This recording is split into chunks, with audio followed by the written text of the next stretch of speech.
In the deep gilded heart of the Habsburg Empire, history tells a magnificent lie. They called it the divine right, the purity of a bloodline stretched thin across 1,000 years of unchallenged European dominion. But behind the tapestries of Vienna, in the suffocating silence of a single royal birthing chamber, a secret was born that was far more potent and infinitely more cursed. Tonight we uncover the ultimate betrayal orchestrated by the crown itself, a royal child. The heir to the most expansive lineage in the world was not merely flawed. He was a walking testament to the dynasty's moral decay. But the empire could not afford a broken god. So, in the flickering candlelight beneath the gaze of only one terrified woman, the midwife, the unthinkable, occurred. A healthy, nameless peasant baby was brought in from the night, and in the space of a single, agonizing breath, the true royal son was hidden, replaced by an impostor. The lineage was saved by a lie of flesh and blood. This is the forbidden truth the king buried, a secret sealed not with wax, but with the quiet terror of a terrified mother's intuition. Now, let us turn back the pages of the years. The light is dim, the chamber is quiet, and the scent of aged parchment fills the air. We drift back into the velvet darkness of the Hofburg Palace, where the weight of a dying dynasty pressed down like marble. We are searching for a moment that never made it into the official chronicles, a single night in the late 17th century. A night where the future of Europe was decided not by cannons or treaties, but by the silent swap of two innocent children. Feel the silence gather around you as we step over the threshold of forbidden knowledge. The story begins with the jaw. The famous, instantly recognizable Habsburg jaw. It was a feature, at first, of great pride, a sign of the purity, the isolation of their incomparable royal blood. But as the centuries accumulated, and the alliances were perpetually woven closer and closer through cousins and uncles, that jaw began to change. It became less a mark of regal strength and more a silent testament to a gathering doom. A physical manifestation of moral decay, the line had grown frail. The emperors were men of great title, but often fragile health. Their sons were frequently sickly, dying in infancy, or, if they survived, displaying a strange, listless melancholy, a mental frailty that troubled the Imperial Physicians more than any foreign army, the empire that sprawling, complex collection of principalities and crowns was a fragile beast, held together by the absolute, unwavering belief in the divine perfection of its ruling family. If the people, the nobles, or the encroaching foreign powers were to ever fully grasp the true extent of the decay, the fragile political architecture would collapse into chaos. Imagine the pressure on the reigning emperor. He possessed absolute power, yet he was utterly paralyzed by the inevitable biological consequence of his ancestors' choices. He inherited a curse cloaked in the robes of majesty. Every birth in the palace was an exercise in terrifying suspense, a private judgment day for the dynasty. The official reports were always glowing, a strong, healthy prince. The private reports, sent in coded notes to the most trusted physicians, told a darker story. They spoke of deformities, of weakness, of a strange, chilling silence where the vigor of a future ruler should have been one such birth. The one we focus on tonight was anticipated with a cold dread that penetrated even the thick stone walls of the palace. The emperor, a man hardened by political maneuvering, was utterly broken by this intimate failure. His wife, the Empress, suffered in the dark. Knowing the whispers were growing louder, the rumors of the blood's weakness spreading, like a slow plague across the courts of Europe, The final straw came when the prognosis was delivered for the newly born prince. He was alive, yes, but frail. His body bore the unmistakable marks of the close cousins, and his mind, according to the secret, hurried assessment of the chief physician, might never grasp the weight of the crown.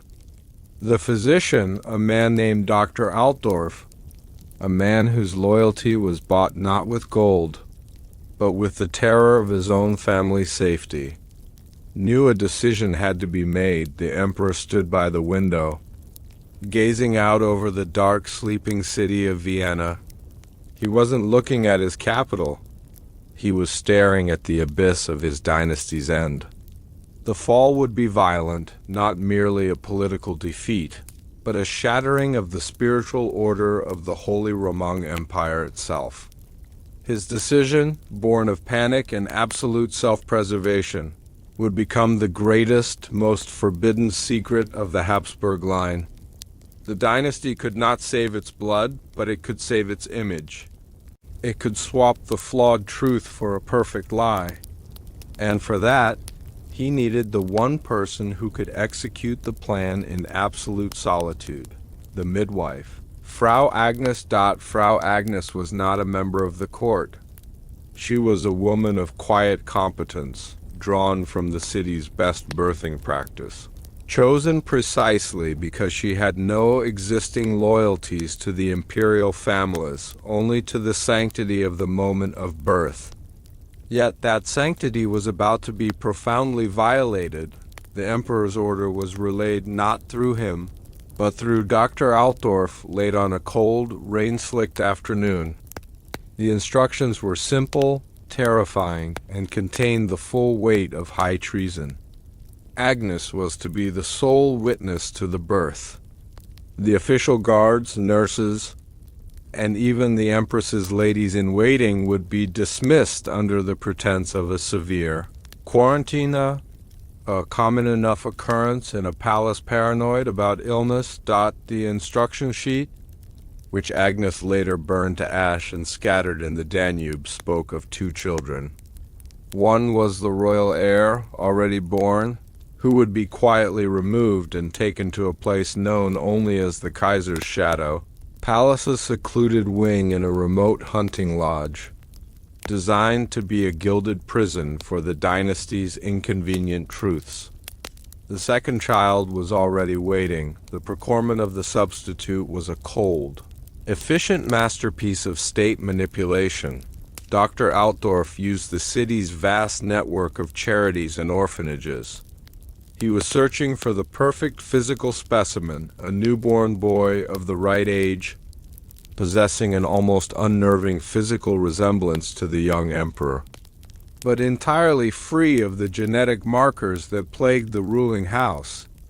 He found him in the quiet household of a simple, stable manager, a child whose parentage was robust, whose health was flawless, and whose life, tragically, was deemed expendable by the demands of the crown. The moral conflict that tore through Frau Agnes was a silent scream. As a midwife, her life's work was the protection of the infant and the celebration of life. Now she was commanded to be an agent of the state's most profound betrayal. She was being asked to swap a royal infant for a commoner, condemning the true heir to a life of beautiful, isolated madness, and condemning the healthy commoner to a life of perpetual royal deception. Why did she comply? The fear was a tangible presence. She was shown official documents detailing the historical punishments for treason against the crown. She was shown portraits of her own children, and she understood the unwritten contract, obedience for their safety. The empire was demanding the surrender of her conscience for the price of her family's survival. She agreed, and in that moment, the fate of the empire pivoted on the broken promise of one woman. The night arrived veiled in a thick, suffocating fog, clinging to the palace windows. The birthing chamber was prepared in a terrible, unnatural silence. The only light came from a cluster of heavy, sputtering candles casting long, nervous shadows that danced across the faces of Agnes and Dr. Altdorf. The air was heavy with the scent of lavender and fear. The true prince lay in a bassinet near the fire, swaddled in silk, his small, frail body barely displacing the fabric. His breathing was shallow, a faint, reedy sound that seemed to confess the terrible secret of his ancestry. Agnes looked at the infant, noting the slightly recessive chin, the fragile limbs, the evidence of decades of ill-advised alliances. This child, though precious, was the proof of the dynasty's end. Dr. Altdorf had left the room minutes earlier, returning through a small hidden door in the tapestry, a door that led not to the main halls but to a private service passage. He returned carrying a second child wrapped in coarse, dark wool, the clothes of a commoner. This child was robust, asleep, breathing with the deep, reassuring rhythm of perfect health. His cheeks were round, his skin clear, his grip, when Agnes carefully unwrapped the swaddle, was firm and confident.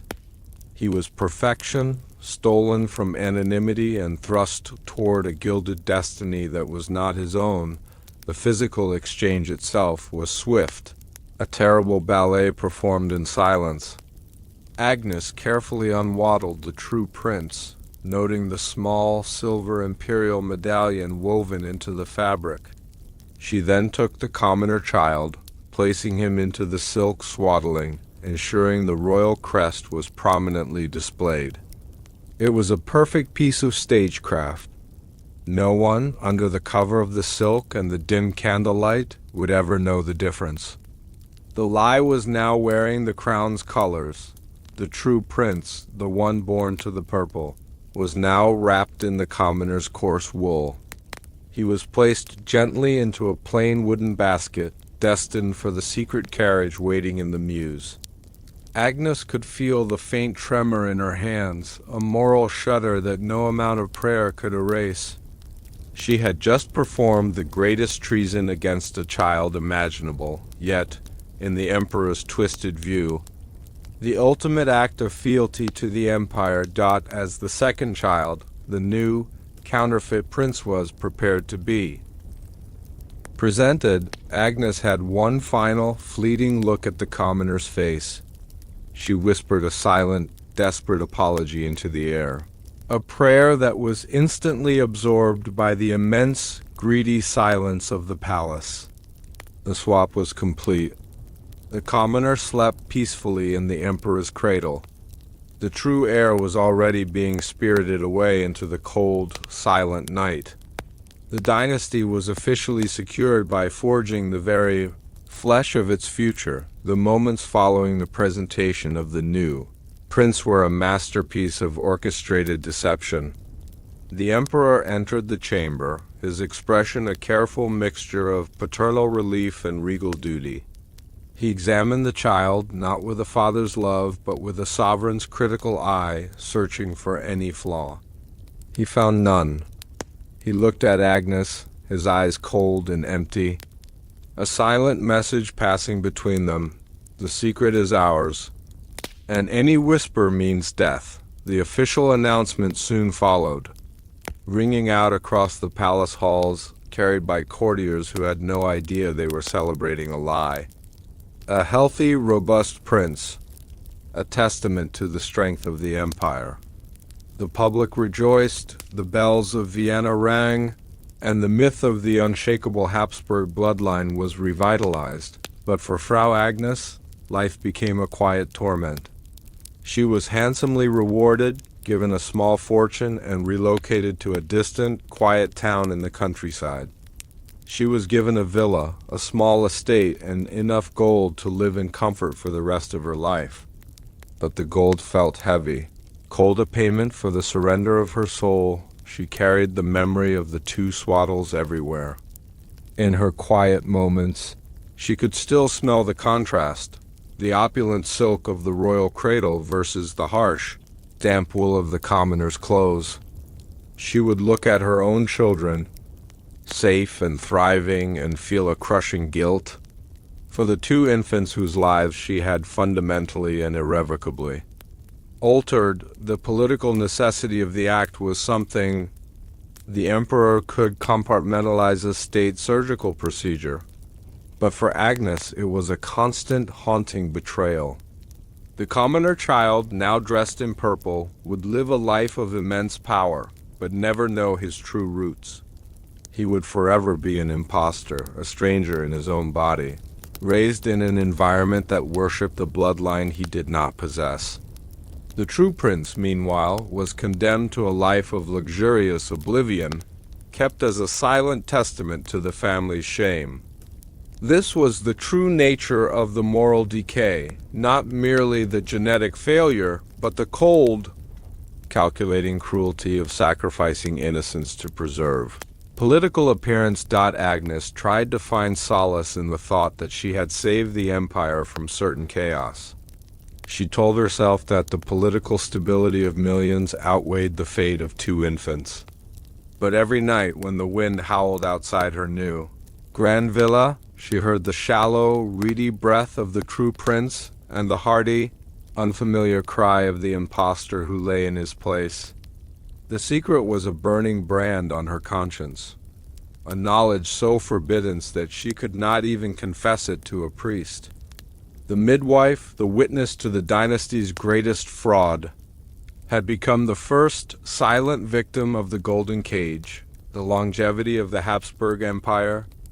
Its very endurance was a paradox built on such secrets. It wasn't just the health of the heir that was at stake.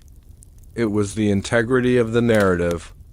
The entire edifice of European monarchy rested on the idea that royal blood was fundamentally different, divinely sanctioned and intrinsically superior. The moment that blood failed, the entire philosophical basis of the empire failed with it. The emperor knew that the truth that the purest bloodline in Europe had bred itself into extinction was a contagion that could not be contained. It would lead to an immediate and catastrophic questioning of authority. If the emperor's blood was weak, then perhaps his decisions were also weak. If a peasant's child could wear the crown, then perhaps all men were equal. These were forbidden thoughts that threatened the very structure of the Holy Roman Empire, an entity that prided itself on upholding the highest, most rigid social and spiritual hierarchy. The fear was amplified by historical examples. The fate of the Spanish Habsburg line, which ended with the tragically deformed and mentally disabled Charles II, served as a potent, terrifying prophecy for the Viennese court. Charles II was the living embodiment of the consequences of inbreeding. His inability to rule effectively led to the War of the Spanish Succession, plunging Europe into decades of costly conflict. The Viennese Habsburgs saw this not as a caution, but as a blueprint for the ruin they must avoid at any cost. The fabrication of a healthy heir, therefore, was not merely an act of deception. It was a preemptive measure of mass trauma prevention.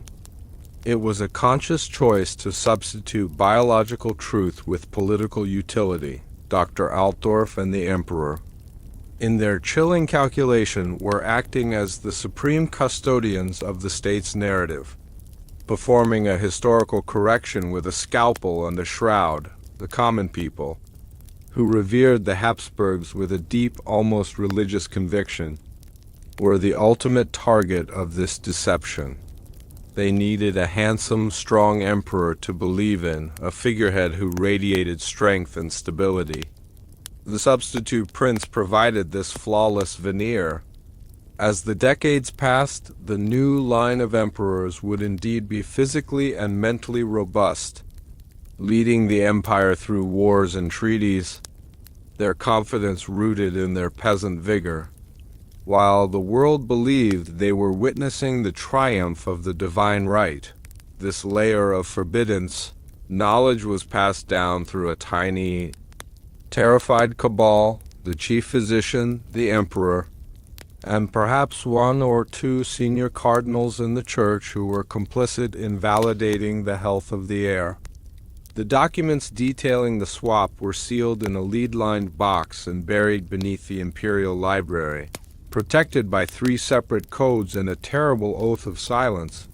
But the silence was never absolute. It was whispered in the anxious prayers of Frau Agnes, the midwife, who lived out her days watching the news of the robust young emperor, knowing she had been the instrument of his great, enduring lie. She carried the knowledge of the 2 swaddles, one of silk, one of wool, a silent observer to the terrible moral price of imperial survival. She had become the keeper of a profound truth, that the throne was occupied by a shadow, and the true prince slept in a golden cage. Destined to be the dynasty's forgotten memory. The genius of this deception lay in its simplicity and its deep-seated cruelty. It left no political paper trail, only 2 living, breathing victims. The commoner child, raised as the prince, was subjected to a continuous, subtle psychological pressure. He was told he was divine, perfect, chosen yet, perhaps. He would gaze into the mirror and see a face that didn't quite match the distant, inbred portraits of his ancestors. A face too strong, too robust, too common. He may have carried an unnamed ancestral anxiety, a shadow of the truth that lived only in the silenced conscience of the midwife who first wrapped him in silk. This unacknowledged disconnect, the imposter syndrome, amplified to the level of an empire, became his invisible golden cage. The true prince, meanwhile, was sequestered in his remote, silent palace. His destiny was to be the Kaiser's shadow, a living, breathing proof of the biological failure that must never be revealed. He was given the finest tutors, the softest silks, the most elaborate meals, but no purpose, no title, no love. His tutors were under constant surveillance, sworn to secrecy upon pain of death. They were instructed to keep him comfortable, but never stimulated, never educated on the affairs of state, allowing the melancholy and the effects of his frail lineage to quietly progress in isolation. The palace was not a prison of bars, but a prison of exquisite, suffocating silence. He was designed to be forgotten, a beautiful, tragic monument to the dynasty's shame. Think of the moral weight on the imperial family. Every emperor, from the generation of the Switch onward, inherited the secret.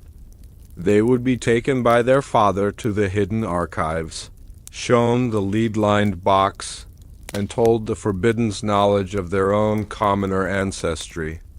They were given the choice to either break the chain and reveal the lie, plunging the world into chaos, or continue the deception, becoming a party to the betrayal of their true kin. Every single one chose the lie. They perpetuated the illusion of the divine right while knowing their own blood came from a stable boy or a blacksmith.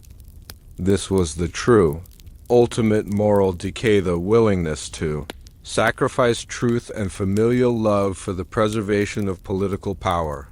This conspiracy, whispered only by the wind through the vast empty halls of the Shadow Palace, was the psychological engine that drove the later Habsburg Empire. It was the source of their obsessive paranoia about security, their rigid adherence to protocol, and their cold, almost inhuman distance from the very people they ruled. They were perpetually looking over their shoulder, not for external enemies, but for the internal truth. The whisper of the midwife's confession. Frau Agnes, in her quiet exile, found her own morbid peace. She dedicated her remaining years to charity, obsessively helping the city's poor, especially the orphans. Perhaps in every peasant child she swaddled, she was seeking a form of absolution for the one she had swapped. Her gold could buy comfort, but not peace. She died quietly, the only free witness to the dynasty's terrible, founding lie, her confession carried only in the terrified silence of her own heart. The empire continued, strong and seemingly eternal, built on the robust health of a stable boy. and the silence of a midwife. And so the midwife's confession ends not with the sound of trumpets, but with the quiet, unsettling realization that the most powerful dynasty in Europe was an elaborate, centuries-long performance, a beautiful mask of perfection worn over the face of moral bankruptcy. The cradle, the most sacred vessel of the future, had been corrupted into the instrument of the ultimate political fraud. As the candlelight of this memory begins to flicker low, let your mind drift from the birthing chamber, across the cobbled streets of Vienna and toward the dark, secretive architecture of the palace itself. We have heard the midwife's confession, the shocking truth of the two swaddles that began the lineage of lies. But this was merely the genesis of the deception. The prince, the true, sickly heir wrapped in the coarse wool of a commoner, was not killed. He was simply removed. He was placed into a vast, empty expanse of silence and gold. The question now shifts from how the swap was done to where the true emperor vanished. Where did they take the living proof of their decay? What was the true nature of this remote, heavily fortified prison?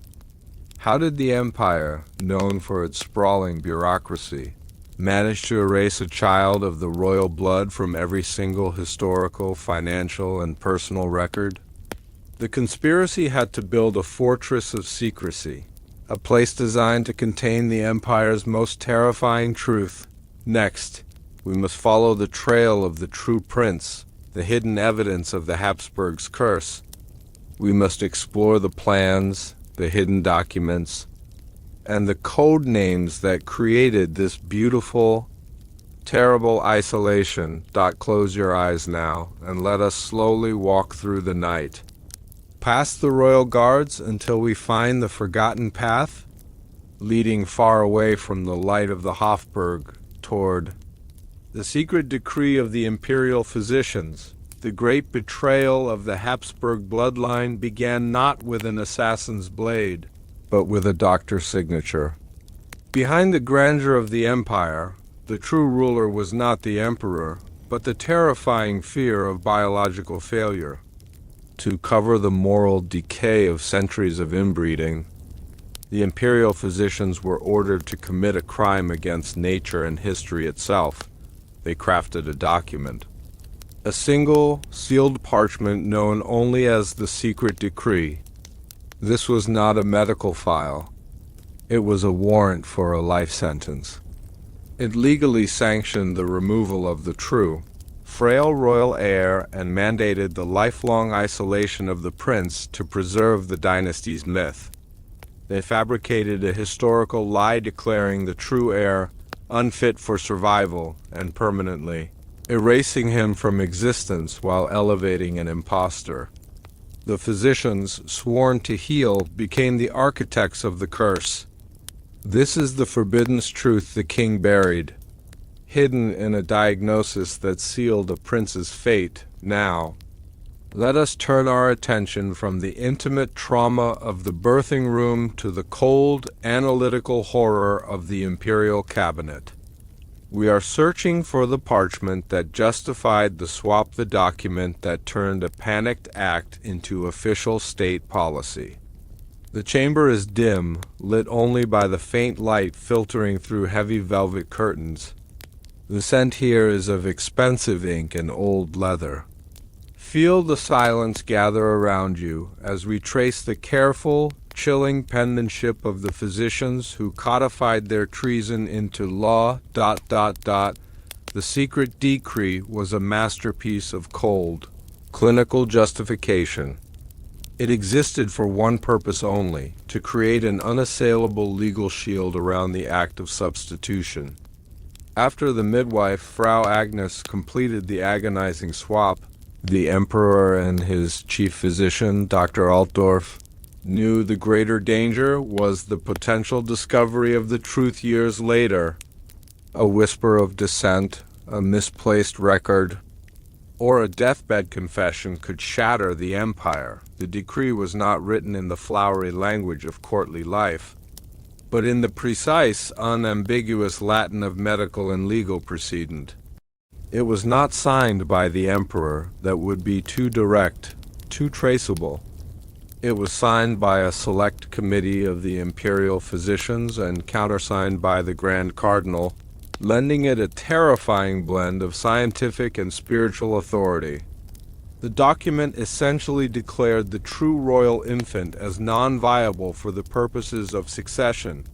The core of the document operated on two terrifying assumptions.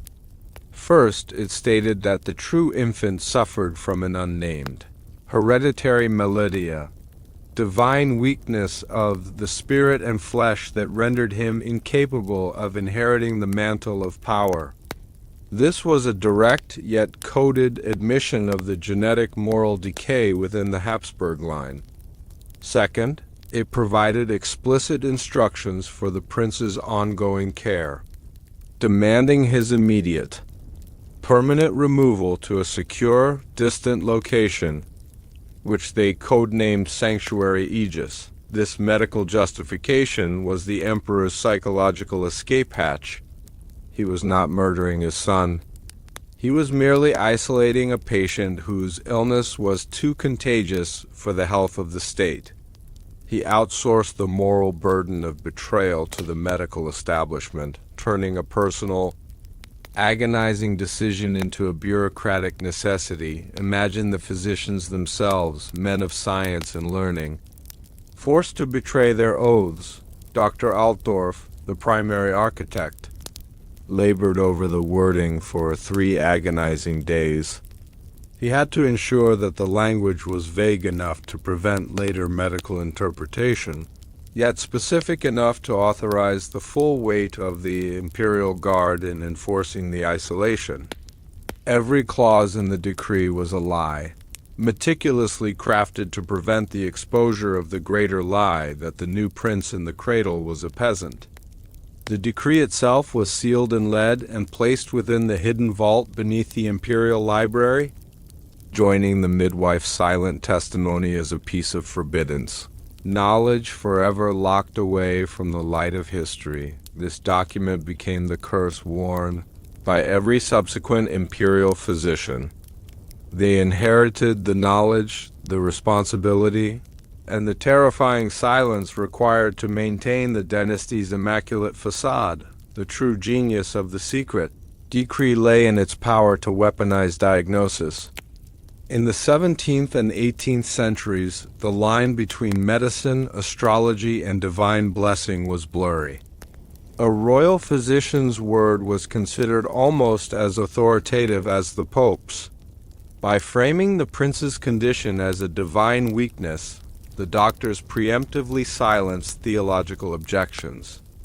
Any priest or cardinal who might have objected to the substitution would be confronted with a document signed by the Church's own appointed medical authorities, stating that God had, essentially, withdrawn his favor from the true heir. This ruling had immediate and profound political ripple effects. When the new prince was presented, he was hailed as a miracle of robust health. The contrast was stark and immediate. The nobles and foreign diplomats, who had long whispered about the Habsburg fragility, were instantly reassured.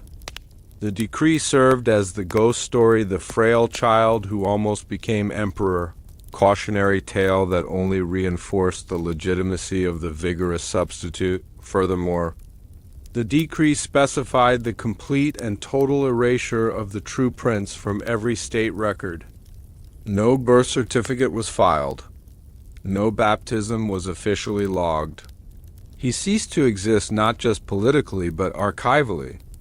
His very name, chosen in secret by the Empress before the swap, was stricken from all private journals and memoranda. This was the terrifying perfection of the cover-up. You cannot seek what was never officially lost. The logistical requirements of this erasure were immense. Dr. Altdorf, had to personally supervise the compilation of two separate sets of records: the public, flawless archives of the successful birth, and the hidden, terrible dossier detailing the secret decree and the subsequent transfer of the true prince. The two sets of books could never meet. They formed a dark mirror image of the empire's history to ensure the safety of the true prince's hiding place sanctuary aegis. The decree authorized the use of a private, dedicated military unit, the Kaiser's silent guard.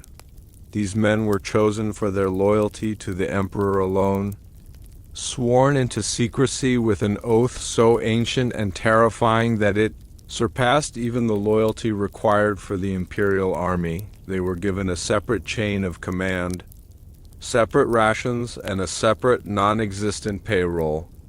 Their sole mission was to guard a living ghost. The power of the diagnosis was thus absolute. It turned the most intimate moment of the imperial family, the birth of an heir, into a chilling, bureaucratic betrayal that lasted for centuries. The words of the physicians, cold and clinical, became the foundation of the greatest lie the dynasty would ever tell, the most critical and terrifying section of the secret decree was the codification of the prince's isolation. It outlined the specifications for sanctuary aegis, the location which in the next part of our story we will explore fully. For now, we examine its blueprint as dictated by the medical necessity outlined in the decree. The document demanded the chosen retreat be geographically isolated, yet militarily defensible. It had to be a place where the prince could be kept comfortable and alive, but without any possibility of communication with the outside world. The decree explicitly forbade the prince from receiving education in political history, statcraft, or current affairs. His tutors were instructed to focus solely on music, poetry, and abstract mathematics subjects that would soothe the mind without stimulating any desire for the throne. The goal was to cultivate a beautiful, learned melancholia prince, whose mind was too gentle and distracted to ever comprehend the betrayal that defined his existence. The medical necessity was the cover. The decree stated that the prince's hereditary malady was severely aggravated by stress and ambition. Therefore, his isolation was framed not as a punishment, but as a life-saving medical quarantine. This twisted logic allowed the physicians to justify the utter removal of his right to rule. He was a patient, not a prisoner, yet the walls around him were thicker than any dungeon. Furthermore, the secret decree established a unique financial structure. The expenses for sanctuary aegis were to be drawn from a special, untraceable fund managed by the Habsburg private treasury, known only as the Fund of Necessary Silence. The money was moved through 3 layers of ecclesiastical banks and finally dispersed to the silent guard in gold coin, ensuring no paper trail connected the expenses to the imperial family's official budget. This level of meticulous planning demonstrates the terrifying, long-term commitment of the emperor and Dr. Altdorf to the lie. They did not plan for 5 years. They planned for 5 generations. They knew that the secret would have to survive the death of the emperor, the empress, the midwife, and all the initial conspirators. The decree was their fail-safe, the legal instruction manual for perpetual deception. It was a cold, pragmatic sacrifice of one frail soul for the perceived stability of an entire civilization. The psychological layer of the decree also deserves contemplation. It contained a clause requiring the reigning emperor on his deathbed to pass the decree and the key to the archives to his successor. This created a chain of inherited moral decay, ensuring that every Habsburg emperor from that point forward knew the truth of his commoner blood and was made complicit in the original forbidden knowledge. The throne itself became a hot seat of terrible silent guilt. They were kings by the grace of a medical lie. The secret decree was, in essence, the empire's darkest soul laid bare, a chilling testament to the fact that absolute power often rests not on divine right, but on the ruthless bureaucratic efficiency of betrayal and cover-up. It was a document whose very existence was a curse upon the purity of the imperial line. The spiritual complicity detailed in the secret decree extended to the highest levels of the church, adding another layer to the dynasty's moral decay. By having the Grand Cardinal countersign the decree, the conspiracy gained an air of tragic, necessary martyrdom. The church wasn't just covering up a secret. It was justifying an act of familial apostasy to deliberate substitution of a divinely anointed child. The cardinal's role was to confirm the diagnosis of divine weakness as an act of God's will, a tragic test for the empire. This theological cover was essential for two reasons. First, it inoculated the emperor against accusations of sacrilege. Second, and more insidiously, it placed the church in the position of needing to fiercely protect the new, healthy heir as a divine gift of providence. Ensuring the church itself became one of the most zealous enforcers of the lie, the language used in the preamble of the decree, though largely medical, borrowed heavily from penitential texts, suggesting a great, necessary sacrifice for the greater good of Catholic Europe. This linguistic blending of medicine and mysticism was designed to confuse and paralyze any future attempt at investigation. If a scholar found the decree, they would be unsure whether they were reading a medical diagnosis or a document of spiritual redemption. This calculated ambiguity made the forbidden knowledge almost impossible to decipher. Without the full context of the swap, Dr. Altdorf and the emperor understood that the biggest threat to their secret was not a spy, but a crisis of faith. If the public ever believed the new prince was an impostor, the entire spiritual authority of the emperor would collapse. The secret decree was therefore a spiritual firewall, ensuring that the very institutions responsible for upholding the truth, the church and the medical establishment, were forced to protect the betrayal. The psychological burden on the cardinal, who lived daily in the shadow of this immense fraud, must have been overwhelming. He continued to perform his duties, celebrating Mass and endorsing the emperor's divine mandate, all while knowing that the imperial blood was a lie. The moral burden of this silence, this public performance of piety over the abyss of conspiracy, speaks volumes about the corrupting nature of absolute institutional power. The decree also included an obscure addendum concerning the future care of the Empress. It stipulated that she must be kept heavily sedated for weeks following the birth, ostensibly to recover from the trauma, but truly to prevent her from confessing the truth or attempting to rescue her actual child. Her grief was medically contained, her despair silenced by opiates. Her personal suffering was simply a necessary detail in the bureaucratic architecture of the secret decree, further highlighting the absolute moral decay at the heart of the dynasty. The decree was more than a document. It was a blueprint for psychological containment. As the centuries unfolded, the secret decree performed its function flawlessly.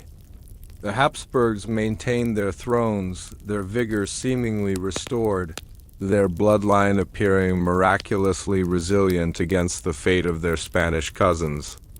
The world saw a powerful, unbroken lineage. The world never saw the quiet, gilded prison where the true line wasted away. The commoner emperors ruled effectively, their practical education and robust genes serving the empire better than any inbred brilliance ever could. They lived and died, taking the forbidden knowledge of their origins with them, passing the curse of the decree to the next generation. It was a secret passed down not through blood but through a terrifying, mandatory political inheritance. The decree's existence explains the Habsburgs' almost paranoid secrecy surrounding the health of their children. Any minor illness was treated with extreme, almost irrational urgency. This was not because they feared the child would die, but because they feared that public concern might lead a curious physician or investigator to stumble upon the records that detailed the true nature of the family's genetic shame, the very records the decree was designed to protect. To fully understand the lingering power of this document, imagine a historian, centuries later, finally gaining access to the imperial archives. They find the vast, flawless records of the imperial house, the beautiful portraits, the confident treaties, the robust birth records. Then, they discover the hidden lead box containing the secret decree. The contrast is absolute. On one side, the magnificent public lie of the empire. On the other, the cold, clinical truth of the betrayal. The historian would hold in their hands the full, agonizing reality of the dynasty's moral decay. The decree remains a symbol of institutional arrogance, the belief that the state's survival supersedes biological truth, spiritual integrity, and familial loyalty. It speaks to the terrifying willingness of power to redefine reality to maintain its hold. The emperor created a permanent, self-sustaining lie, one enforced by the very people sworn to protect. Truth and health. We began this journey by examining the physical act of the swap. Now we have explored the legal and spiritual architecture that ensured that single act became the permanent foundation of the Habsburg future. We have seen how the physicians, through their chilling penmanship, signed the death warrant for the true bloodline and elevated a commoner to the pinnacle of power. The silence that followed the signing and sealing of the secret decree was a silence, weighted with historical consequence. It was the sound of millions of people unknowingly being governed by a lie. It was the quiet of the hidden palace where a true prince was growing up in ignorance. It was the heavy silence of the imperial library vault, where the lead line box sat, a curse waiting to be inherited. This silence was the empire's greatest weapon. Silence allows myths to harden into facts. Silence permits deception to be accepted as divine providence. And the physicians, the emperor, and the cardinal, through their decree, enforced this silence with the threat of total annihilation for any who dared to whisper the truth of the two swaddles. Imagine the old age of Dr. Altdorf.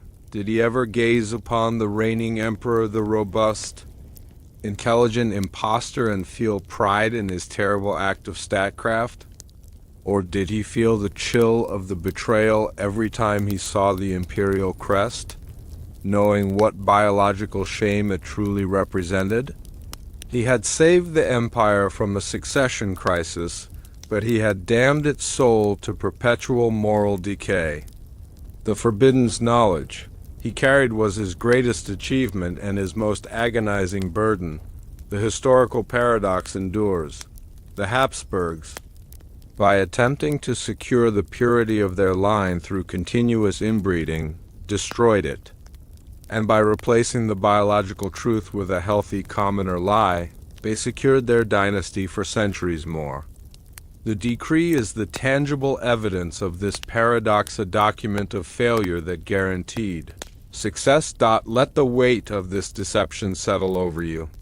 Think of the immense scale of the cover-up required to erase a human life from the history of one of the world's greatest empires. Every portrait painted, every coin minted, Every biography written after that night became part of the conspiracy, a glorious, artistic testament to a historical lie codified by a small group of terrified doctors, the Habsburg Empire. The magnificent sprawl of Central Europe was, from that point on, ruled by the shadow of the secret decree. The emperors sat on a throne balanced on the silent confession of a midwife and the clinical treason of a physician. Their power was not divine. It was bureaucratic. Their blood was not sacred. It was common. Yet, the illusion was everything. Now, as your mind begins to drift, let us follow the consequences of that clinical decision. The secret decree authorized the removal of the true heir to a specific, hidden place.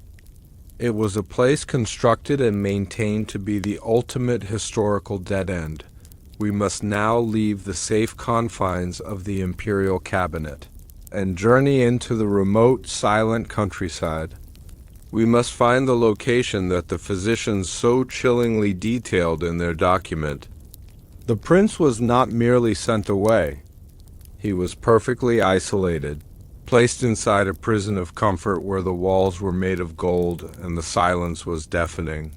The secret decree led us away from the city and toward the deep solitude of the empire. The document described the isolation in chilling detail, geographical, political, and medical. Now, we must locate the precise coordinates of this historical dead end. The carriage carrying the true prince traveled under a shroud of fog and military secrecy.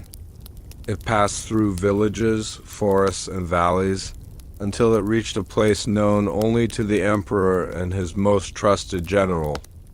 It was a hunting lodge, beautiful and utterly removed from the world. Fortified against discovery, the place itself was a character in the conspiracy, a silent guardian of the dynasty's darkest secret. It had to be magnificent enough to soothe the imperial guilt, yet secure enough to contain the truth forever. Close your eyes now, and let us trace the path of the hidden carriage, following the faint scent of betrayal carried on the cold night air, until we arrive at the living monument to the Habsburg shame, the shadow palace behind Schönbrunn. For a dynasty built on the divine light of its lineage, the greatest betrayal required a physical place of profound darkness. The true, frail prince, the living proof of the Habsburgs' moral decay, could not be killed, but he had to be erased. The emperor ordered the construction of a prison so beautiful, so quiet, that no one would ever suspect its purpose. This was the Shadow Palace, a sprawling hunting lodge located deep within the woods behind the magnificent Schönbrunn, close enough to the capital to be controlled, yet distant enough to become a legend. It was furnished with breathtaking luxury, stocked with the world's finest art, but its windows were barred by silence. This palace became the true heir's golden cage, a sanctuary of supreme comfort designed to cultivate gentle, aristocratic madness. It housed the most forbidden secret in Europe, the rightful king who was never allowed to rule. This is the curse the king buried, a monument to a life deliberately stripped of its destiny. Now, let us leave the oppressive silence of the imperial cabinet and journey into the deep Austrian woods. We are tracing the route of the emperor's most secret carriage, following the dark, hushed whispers of the Kaiser's silent guard. The light here is soft, filtered through ancient pines, the air thick with the scent of damp earth and wood smoke. Feel the isolation gather around you as we approach the place designed to hide a truth so terrifying. The Empire chose to forget it ever existed. Shadow Palace was not its official name. Officially, it was the Jagdschloss, still the hunting lodge of silence. It stood a mere few hours' ride from Vienna, yet it existed in a historical and geographical vacuum. The Habsburgs maintained numerous properties across the empire, but this one was unique. It was deliberately omitted from maps intended for public circulation, and its staff was recruited from the distant, most remote corners of the emperor's territories, ensuring they had no prior connections to the Viennese court or its gossip. The construction of the palace itself was a study in controlled contradiction. The exterior was magnificent, designed by the era's finest architects, built to look like a perfectly legitimate, if overly secluded, royal retreat. Inside, however, every detail was calibrated to achieve total sensory and intellectual isolation. The grounds were vast, surrounded by 3 successive lines of meticulously maintained walls and hedges. The gardens were magnificent, built for solitary contemplation, featuring complex mazes and winding paths, designed to keep the occupant busy without ever allowing him a view of the outside world or a path toward escape. He was given space, but no horizon. He was granted beauty, but no freedom. The architecture of the interior was designed to minimize sound. Walls were heavily lined with thick velvet and tapestries, ensuring that not only could no sound enter, but the prince's own voice could not carry beyond the confines of his immediate rooms. This acoustic isolation was crucial to prevent the prince, if ever he grew distressed, from attracting unwanted attention, and to prevent the staff from hearing anything that might betray the secret of his imprisonment. The silence of the Shadow Palace was a weapon wielded by the state. The furnishings were exquisite, the highest comfort imaginable. This was essential for the emperor's conscience. The prince was not being punished physically, but existentially. He was to live a life stripped of its purpose, a gilded life of perpetual royal betrayal. The palace was a monument, built by the emperor to manage his own crushing moral decay, a place where his sin could be kept comfortable and out of sight. The Kaiser's silent guard maintained an internal perimeter. They were ghosts in the hallways, moving with unnerving quiet, their faces never showing emotion. Their contact with the prince limited strictly to the transfer of meals and fresh clothing. Their code of silence was enforced not merely by an oath, but by the cold knowledge that any failure of vigilance would result in the annihilation of their entire families. They were the ultimate keepers of the forbidden knowledge. The true cruelty of the Shadow Palace lay in its opulence. The prince, the rightful heir, was surrounded by the finest examples of European art, literature, and luxury.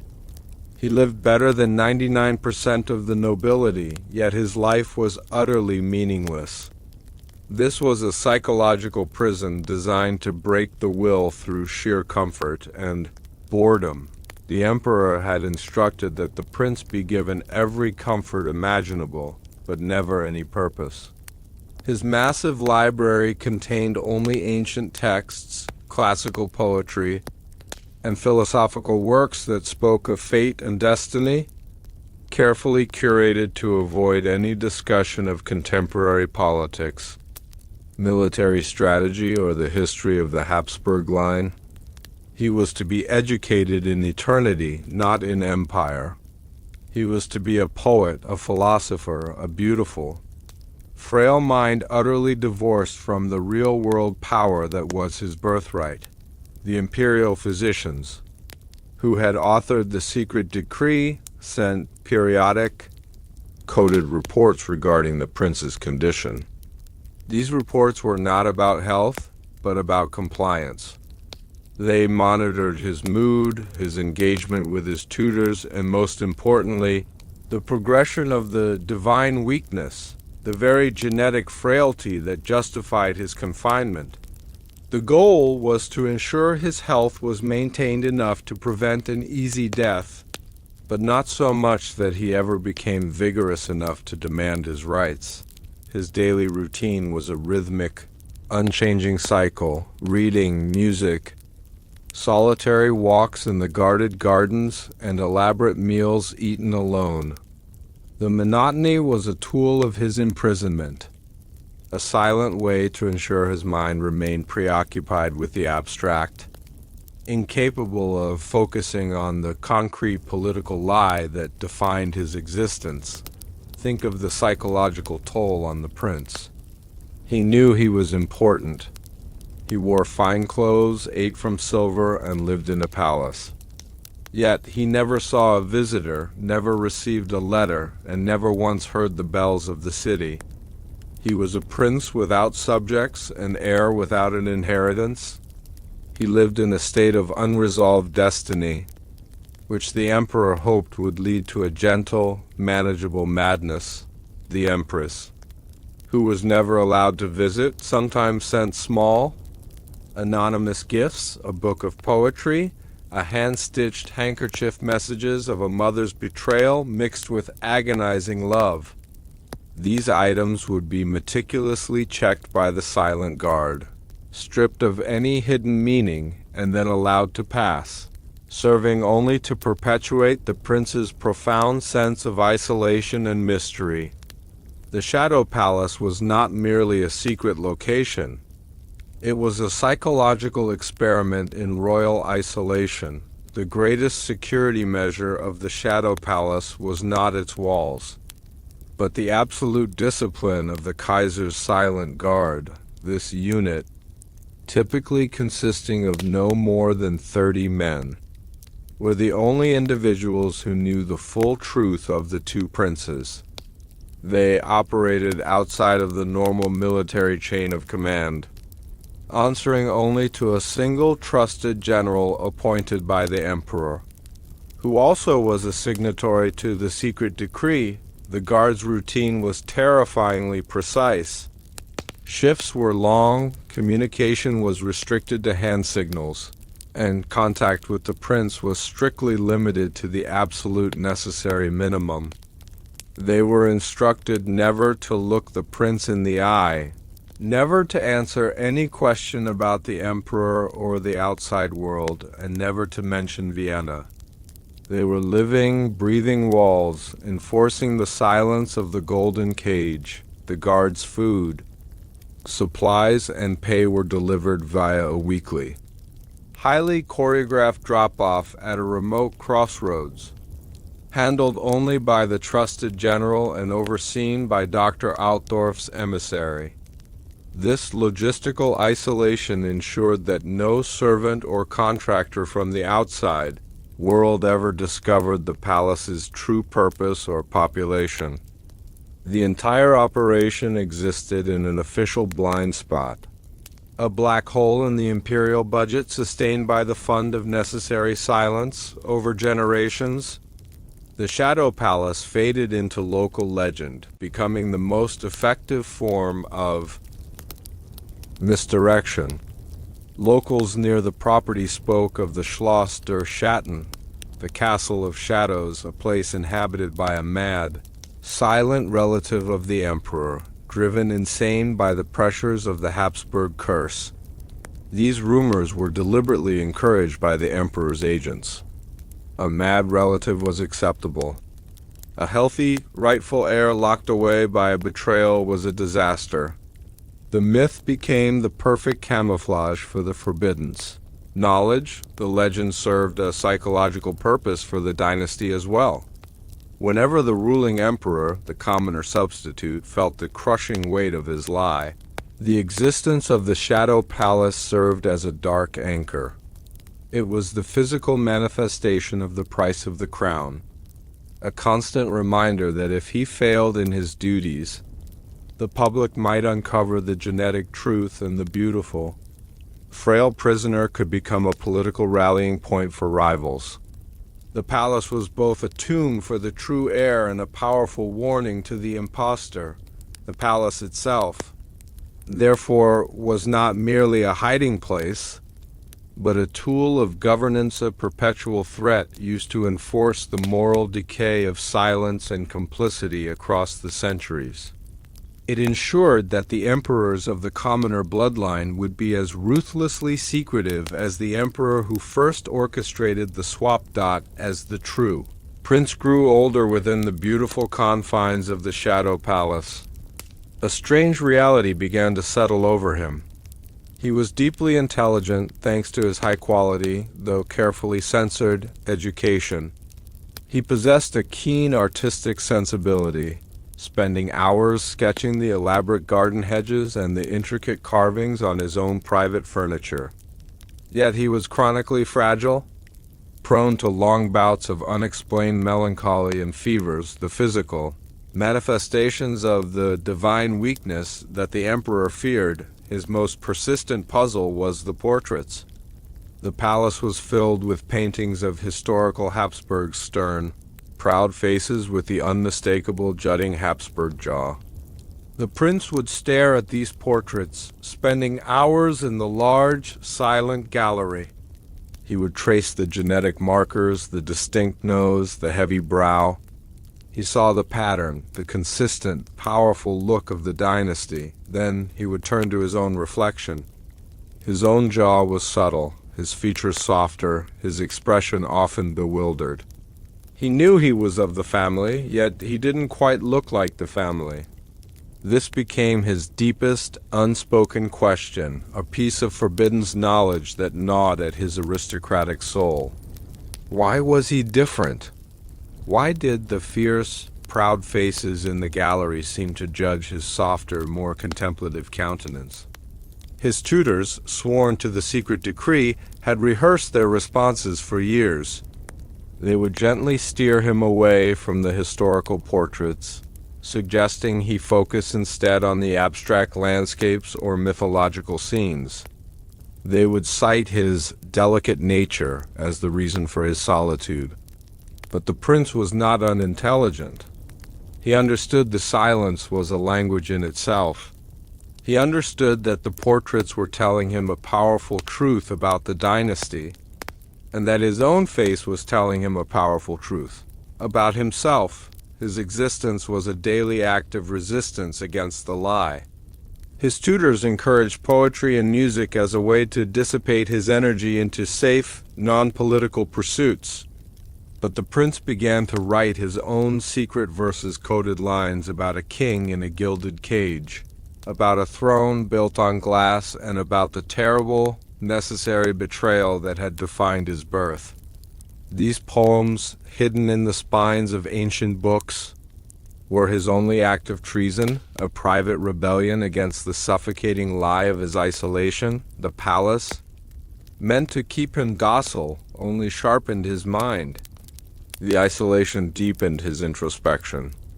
The very comfort designed to break his will instead made him a profound, tragic observer of the moral decay that placed a commoner on the throne and condemned him to silence. The Shadow Palace was the physical embodiment of the Habsburg Compromise. They traded their honor for their survival. They secured their political future by sacrificing their biological truth. The palace stands as the single, most tangible evidence of the dynasty's great lie. It was also the site of the annual imperial check, once a year. The reigning emperor, the robust impostor, would travel in secret to the palace, accompanied only by Dr. Altdorf's successor and the general of the Silent Guard. This was not a visit of familial affection, but a terrifying act of political accounting. The emperor had to see the living proof of the secret he maintained. The meeting was brief, formal, and utterly silent on the matter of their true relationship. The reigning emperor would observe the prince from a distance, assess his compliance, and confirm his continued state of gentle, melancholy isolation. The sight of the true heir, frail and beautiful, confirmed two crucial things for the ruling emperor. First, the wisdom of the initial swap, and second, the constant immediate danger should the secret ever emerge. The reigning emperor, born a commoner but raised in purple, felt a complex mixture of guilt, fear, and superiority. He was guilty of the betrayal, fearful of exposure, yet superior because he possessed the health and vigor the true line lacked. He was the successful lie, looking upon the condemned truth. This annual pilgrimage became the curse of the commoner emperors, forced confrontation with the moral cost of their throne. It was their penance, paid in silent guilt. The Shadow Palace itself, therefore, was sustained by two forces: gold from the fund of necessary silence and the profound inherited guilt of the ruling emperors. It was a golden prison whose true foundation was the moral decay of the highest office in the empire. Every polished marble floor, every priceless tapestry, every silent guard was a brick in the wall of the dynasty's colossal secret. The legend of the mad relative was maintained, the silence enforced, and the true prince continued his beautiful, pointless existence, living the life of an emperor stripped of an empire, surrounded by the physical proof of the world he was forbidden to touch. His isolation was complete. His erasure from history total. The existence of the Shadow Palace behind Schönbrunn asks us to consider the chilling question of historical reality versus narrative control. What does it mean for an empire to sacrifice its biological truth for the sake of its political myth? The Habsburgs, through this elaborate deception, proved that the source of power is not necessarily divine right or pure blood, but the rigorous, cold-blooded enforcement of a lie. The palace stands in our minds as the ultimate symbol of the golden cage. It housed not a criminal, but a historical inconvenience. It was a place designed to neutralize fate, to silence destiny, and to contain the embarrassing evidence of the dynasty's failure. The emperor and his physicians did not merely hide a prince. They sequestered an entire version of history, a history where the Habsburg line ended in frailty and collapse. Let the image of the palace settle gently around you now, the ornate windows that look out upon magnificent, empty gardens. The silent, heavily carpeted halls where only the footsteps of the silent guard are ever heard. The vast library filled with books that offer every story but the one the occupant needs to know, the story of his own birthright. The air is always stale, heavy with the perfume of aged wood and confinement.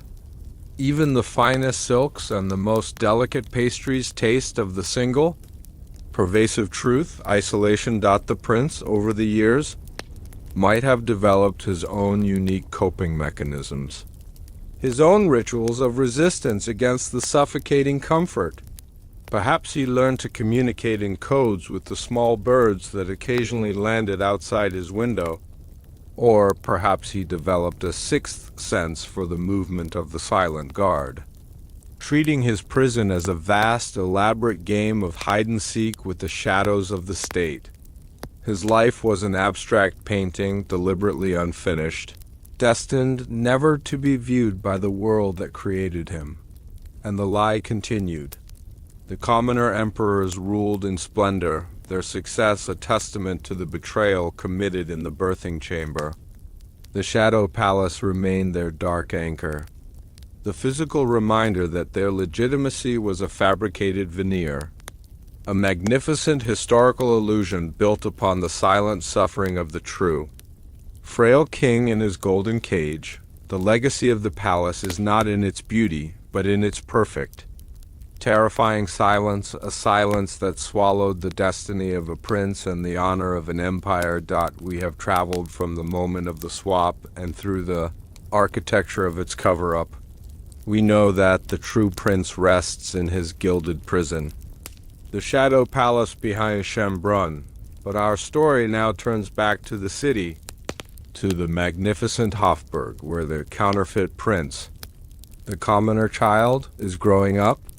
He is surrounded by all the fanfare of imperial succession, yet he is profoundly marked by the lie that put him there.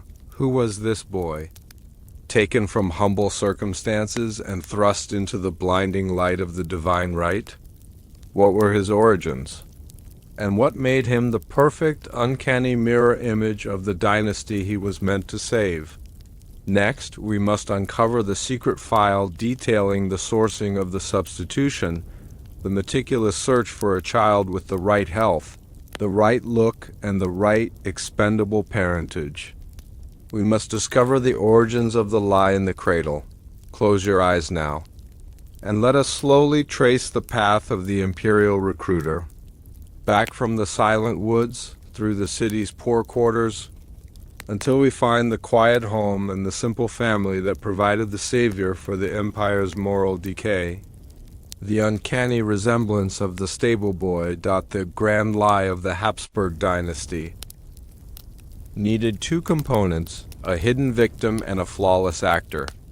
The most shocking part of the conspiracy was not just the removal of the true heir, but the meticulous, cold-blooded selection of his substitute. The Imperial Physicians were tasked with finding a commoner child who possessed a single, crucial genetic trait, an uncanny resemblance to the Emperor's ancestors.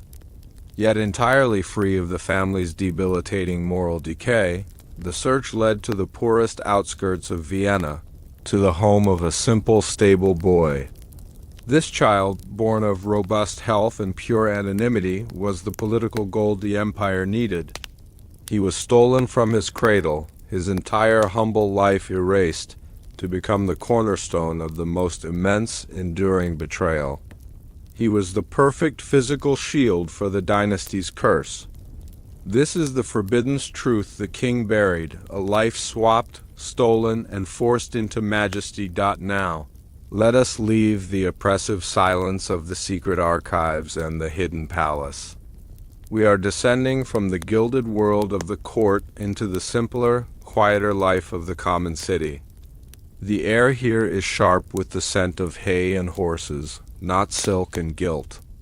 We are tracing the meticulous search that secured the future of the empire, following the shadows of Dr. Altdorf's emissaries as they hunt for the perfect, expendable life. The moment the secret decree was signed, the fate of the true prince was sealed. But the fate of the empire rested on the successful procurement of the substitute. This was not a random selection. It was an act of high-level genetic scouting, a cold, calculated transaction where health was the currency and secrecy was the price. Dr. Altdorf, the architect of the swap, understood that the substitute had to be perfect. He needed to be physically robust to ensure the dynasty's immediate future health, but he also had to possess a surface-level, uncanny resemblance to the emperor's ancestors to maintain the illusion of continuity and divine right. The commoner child couldn't look exactly like the sickly true heir, as the emperor knew the true heir was genetically flawed.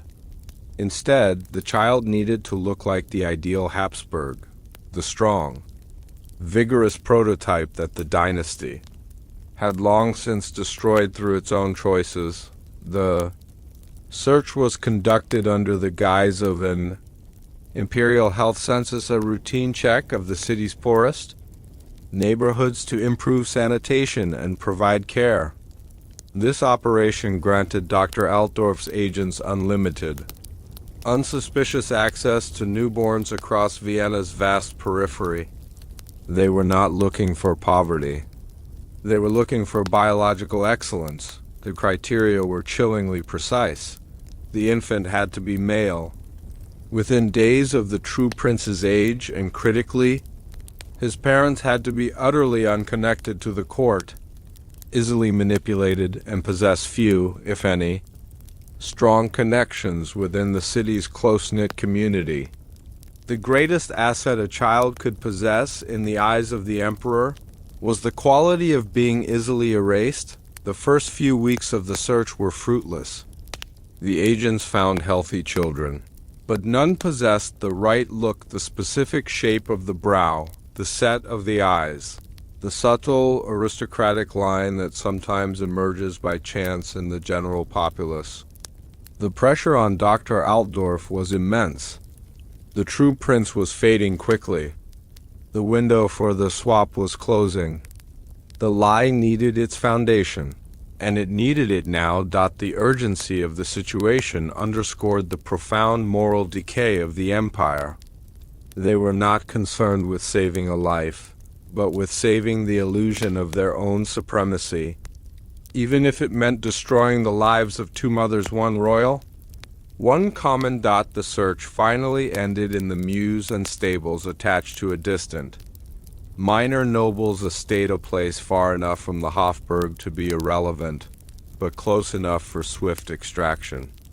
Here lived the family of Anton, the stable boy. Anton was a strong, quiet man whose life was centered entirely around the care of horses.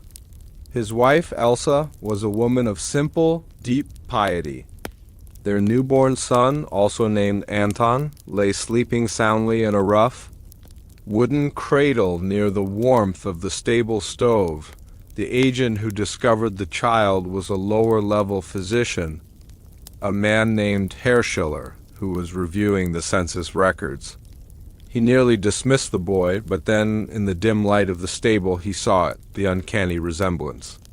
The child's features, though yet unformed, carried the ghost of the classic pre-inbreeding Habsburg look, a strong, confident brow, eyes spaced wide apart, and an overall vigorous health that radiated warmth.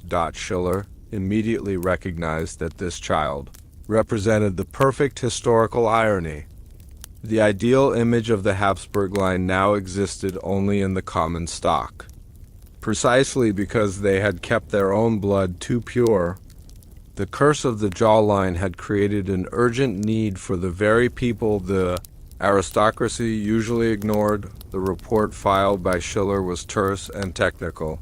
Subjective 4, flawless genetic profile. Superficial resemblance to portraits of Ferdinand III before the deepening of the mandibular prognathism. This technical language masked the profound betrayal that was about to occur. Dr. Altdorf received the report and moved swiftly.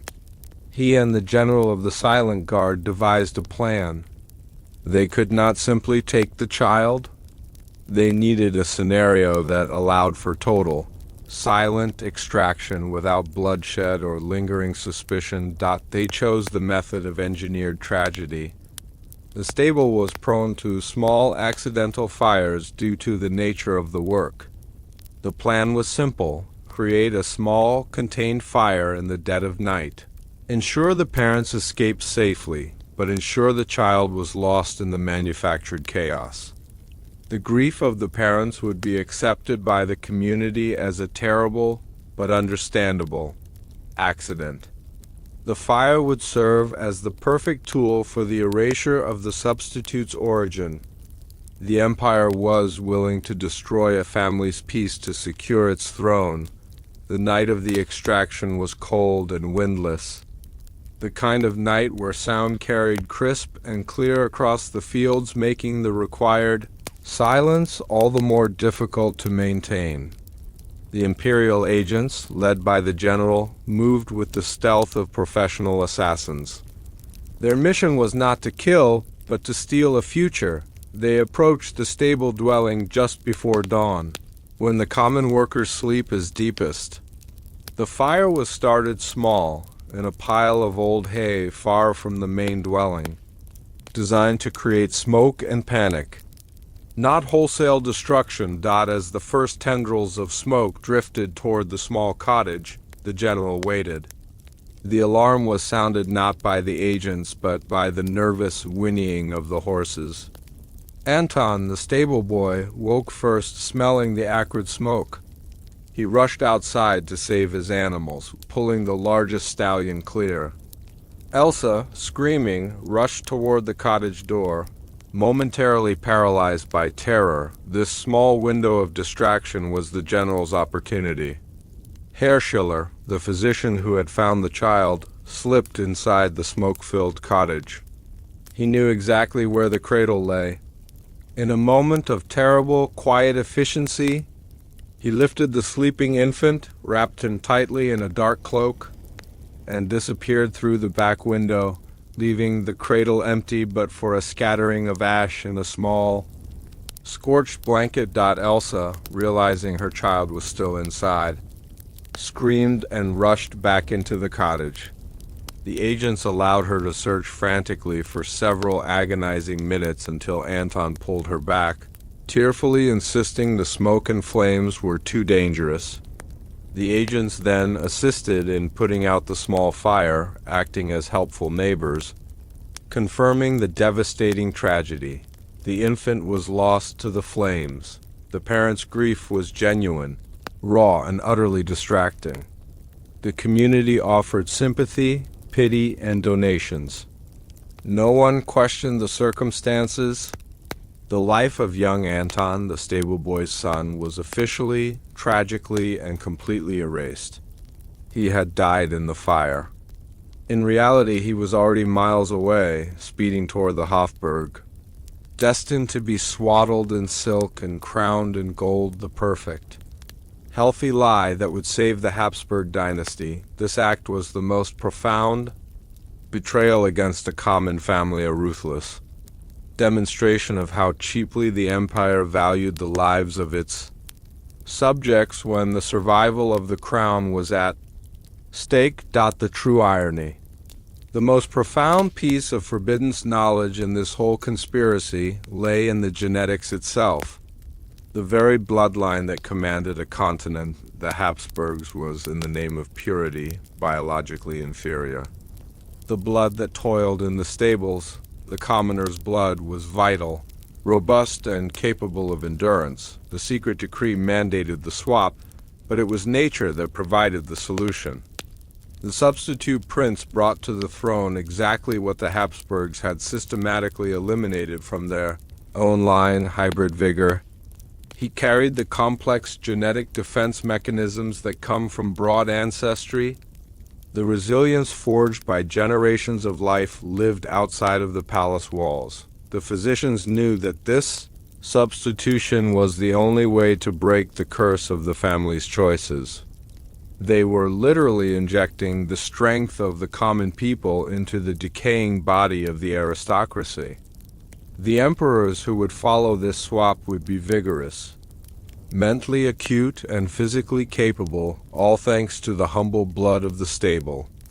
Boy, this fact fundamentally undermines the entire notion of divine right. The subsequent success of the dynasty was not a testament to the superiority of the royal blood, but to the clandestine introduction of commoner resilience.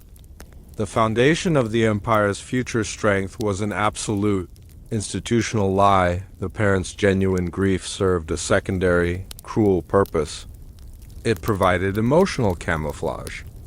The parents were mourning a real weight of the past was unforgiving. Any factual error, any slip in chronology, could expose the lie and bring down not just the dynasty, but the entire political order he was sworn to serve. His life became a perpetual, silent dance with historical treason. The genealogy of a lie required more than just ink and parchment. It needed oil and canvas. The visual arts played a critical role in establishing the perfect facade. The emperor commissioned the court painters to undertake a massive, covert project of visual correction. The newly painted portraits of the infant Prince, the former stable boy, were not merely flattering. They were propaganda. They showed the child as unnaturally vigorous, radiating light, often posed beside symbols of strength: lions, eagles, and health, fresh laurels, vibrant colors. These images were circulated widely, replacing any memory of the frail, sickly child who had been quietly whisked away to the Shadow Palace. More insidious, however, was the editing of existing historical portraits. Vogel and the chief physician identified paintings of past emperors who showed early signs of the moral decay, the slight slump of the shoulder, the too prominent forehead, the listless eyes. Under the strictest secrecy, court restorers were instructed to subtly strengthen the features, tightening the jawline, brightening the eyes, and correcting the posture. They were literally airbrushing the genetic curse out of history. This deliberate manipulation of art speaks to the profound corruption at the heart of the dynasty. They understood that the perception of power was more important than the reality of their blood. They leveraged the reverence for historical artifacts to enforce a contemporary lie. The art of the Habsburg court was no longer about recording reality. It was about manufacturing a flawless, continuous fantasy. The artists who carried out these revisions were never told the full context, but they were given ample gold and bound by absolute oaths of silence, fueling the pervasive forbidden knowledge that only a select few truly grasped. They saw the edits and understood that the past was being actively corrected to serve the future, a terrifying realization about the malleability of state history. This cultural campaign was a success. The public, seeing the visual evidence of the new prince's strength and the corrected vigor of his ancestors, enthusiastically accepted the narrative of a dynasty reborn. The perfect facade was complete. The past was altered to justify the present, and the present was a betrayal disguised as a miracle. The lie was now not just written down. It was hanging in every gallery, shining in every museum, reflecting the dynasty's profound moral decay, the cornerstone of Vogel's Genealogy of a Lie was the invention of the myth of the ancient face. Since the commoner child possessed strong, classic features that deviated from the recent corrupted Habsburg look, Vogel had to integrate this difference into the official narrative as a divine positive. He created a spurious historical account, claiming that every few centuries, the Habsburg line experiences a reversion to the your type, a spiritual and physical regression to the pure, powerful features of their earliest, most legendary German ancestors. This was framed as a direct intervention by Providence, a sign that God was actively purifying the line to prepare the empire for a new era of dominance. Vogel meticulously sourced obscure historical texts and religious commentaries to lend weight to this fabrication. He cited minor, easily dismissed historical figures and attributed their good health and robust looks to this supposed reversion, thereby establishing a fraudulent historical precedent for the substitute prince. This narrative was particularly effective because it played on the public's deep-seated anxieties about the Spanish Habsburgs. The public knew the curse was real. They knew the line was frail. The myth of the ancient face didn't deny the weakness. It simply declared it over, replaced by a supernatural injection of strength. The perfect facade thus worked by absorbing the public's fear and providing a satisfying, majestic answer. The subtle genius of Vogel's work was that he never claimed the new prince was different. He claimed the new prince was more authentic than his immediate predecessors. He shifted the focus from the recent past, where the decay was obvious, to the distant, mythic past, where proof was impossible. The commoner's robust health was presented not as an anomaly, but as a predestined miracle. Meanwhile, the true prince, condemned in the Shadow Palace, represented the discontinued branch of the family, the weak path that had been abandoned by divine intervention. The official narrative turned the victim into a symbol of failure and the substitute into a symbol of destiny. This construction was a devastating piece of psychological warfare. It ensured that any courtier who dared to compare the new prince to the old line would conclude that the new prince was superior. thus unknowingly enforcing the lie. The entire history of the Habsburg dynasty was bent to serve the survival of a single stolen life, demonstrating the profound depth of the institutional moral decay beyond the grand artistic edits.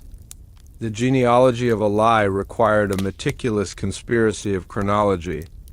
This involved altering the smaller, less glamorous, but legally crucial documents that truly bind a monarchy: the baptismal registers, the financial allocations, and the protocol logs. Every single courtier, servant, and guard who had served during the time of the true birth had to be meticulously accounted for. Those who could not be bought or silenced were relocated to distant, politically insignificant posts, effectively quarantined. The midwife, Frau Agnes, was the most significant witness, and her comfortable exile served as the greatest testament to the emperor's fear of the truth. The Imperial Protocol Office, operating under the personal command of the emperor, was forced to fabricate the attendance list for the official birth. Ministers and archbishops who were not present for the swap and were therefore innocent were officially registered as witnesses to the flawless birth of the robust prince. Their names were used to lend weight and legitimacy to the event they never saw. This move was a masterful piece of betrayal. It turned innocent officials into unwitting yet recorded conspirators. If the lie were ever revealed, the documented testimony of these high-ranking individuals would be used to discredit the revelation, effectively making the entire court complicit in the cover-up, even those who knew nothing of the secret decree. The genealogy of a lie was also secured by financial censorship. All expenses related to the true prince's brief existence, the special medical supplies, the elaborate funeral preparations that were never used, the initial costs for the shadow palace were scrubbed from the main palace accounts and moved to the fund of necessary silence. The official imperial ledger showed a perfectly smooth, uninterrupted financial timeline, providing no evidence of the 2 months when the imperial household was actually managing 2 different infants. The longevity of the perfect facade rested entirely on this obsessive attention to bureaucratic detail. The lie was protected not by a single secret, but by thousands of tiny fabricated historical facts, all of which pointed relentlessly toward the false conclusion. The commoner child was the true, divinely appointed heir. The system itself had been corrupted, ensuring that the forbidden knowledge could only be unlocked by accessing the hidden documents of Dr. Altdorf and Herr Vogel. The genealogy of a lie created an inherited moral burden for every subsequent Habsburg emperor. They were forced to rule under a perfect facade that was entirely false, constantly aware that their own existence was the result of a profound betrayal and theft. Each new emperor had to study the official genealogy, the one meticulously crafted by Herr Vogel, and then, in secret, they had to read the true history contained in the lead-line box, the secret decree. They had to reconcile the glorious public myth of their divine blood with the chilling private truth of their commoner origin. This created a profound internal split, of perpetual crisis of identity at the very pinnacle of power. The internal moral decay of the dynasty was thus not cured. It was simply transferred from the physical realm to the psychological. The emperors were eternally chained to the lie, forced to champion the very notion of blood purity that their own existence disproved. They were impostors trapped by their own success. The emperor who initially orchestrated the swap, burdened by guilt, often commissioned artworks that subtly reflected the tension between truth and appearance, statues of Janus, the god of two faces, or paintings featuring hidden compartments.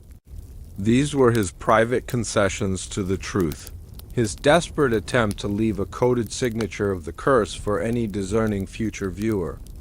These artistic hints are the small, trembling cracks in the perfect facade. The facade's maintenance also demanded perpetual vigilance over the Shadow Palace. The new emperors had to continue funding and enforcing the isolation of the true heir.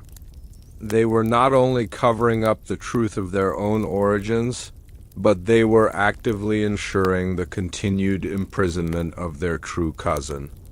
The lie was a living, ongoing act of betrayal that had to be renewed with every generation. The genealogy of a lie became the most powerful tool of control the dynasty possessed.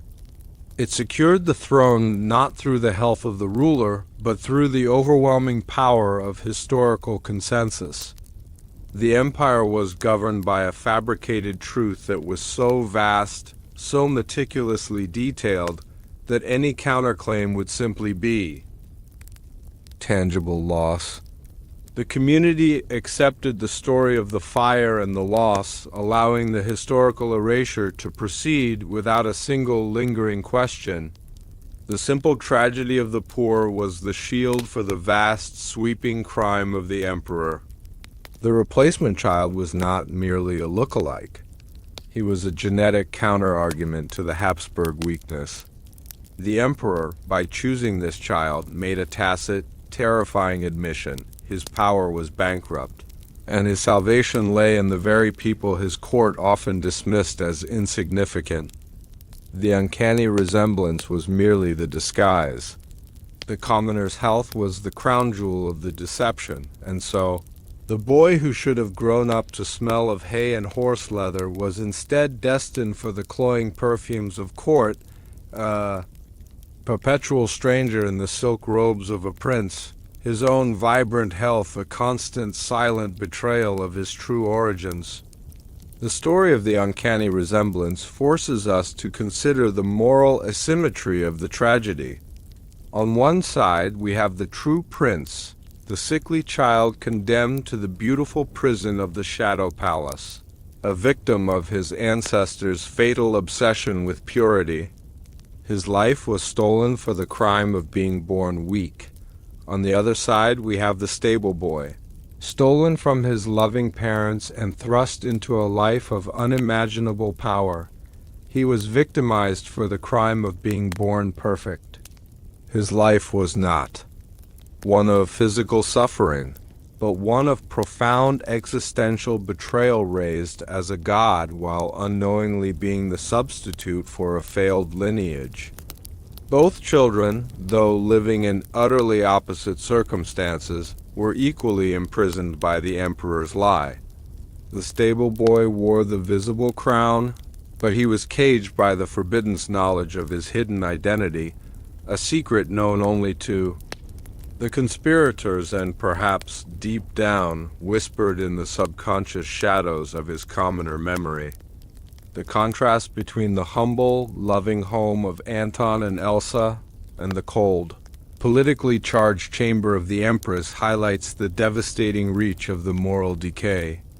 The emperor's ambition reached out from the palace and tore apart a family unit that was, in every biological sense, superior to his own. The choice of the stable boy was a final, damning piece of evidence against the Habsburg spiritual claims. They claimed to rule by divine right, yet their survival depended entirely on the vigor stolen from the peasantry, the very class they subjugated. The throne became a symbol of parasitic aristocracy, feeding off the strength of the common people. This commoner child, the uncanny substitute, would be taught to believe in his own divine superiority, never knowing that the source of his vigor was the humble cradle he was stolen from. He would rule an empire, believing his destiny was predetermined, never knowing his destiny was manufactured by a secret decree and enacted by a devastating stable fire. The entire success of the dynasty rested on the ability of the substitute. to internalize the lie and radiate the confidence of the true ruler. His uncanny resemblance was his ticket to power, but his commoner strength was the true foundation of the Habsburgs' continued reign. The wind carried the smoke of the stable fire away quickly, erasing the physical evidence, but it could not erase the truth of the betrayal. The parents, Anton and Elsa, were eventually given a small sum of money by a benevolent patron, the Emperor's agent, which was meant to silence any lingering suspicion about the fire's origins. They moved on, forever marked by their grief, never knowing that their lost child had been transferred to a different cradle, a different world, and a different destiny. They were the unwitting contributors to the Habsburgs' greatest lie.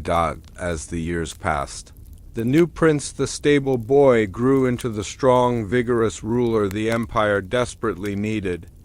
He was charming, intelligent, and healthy.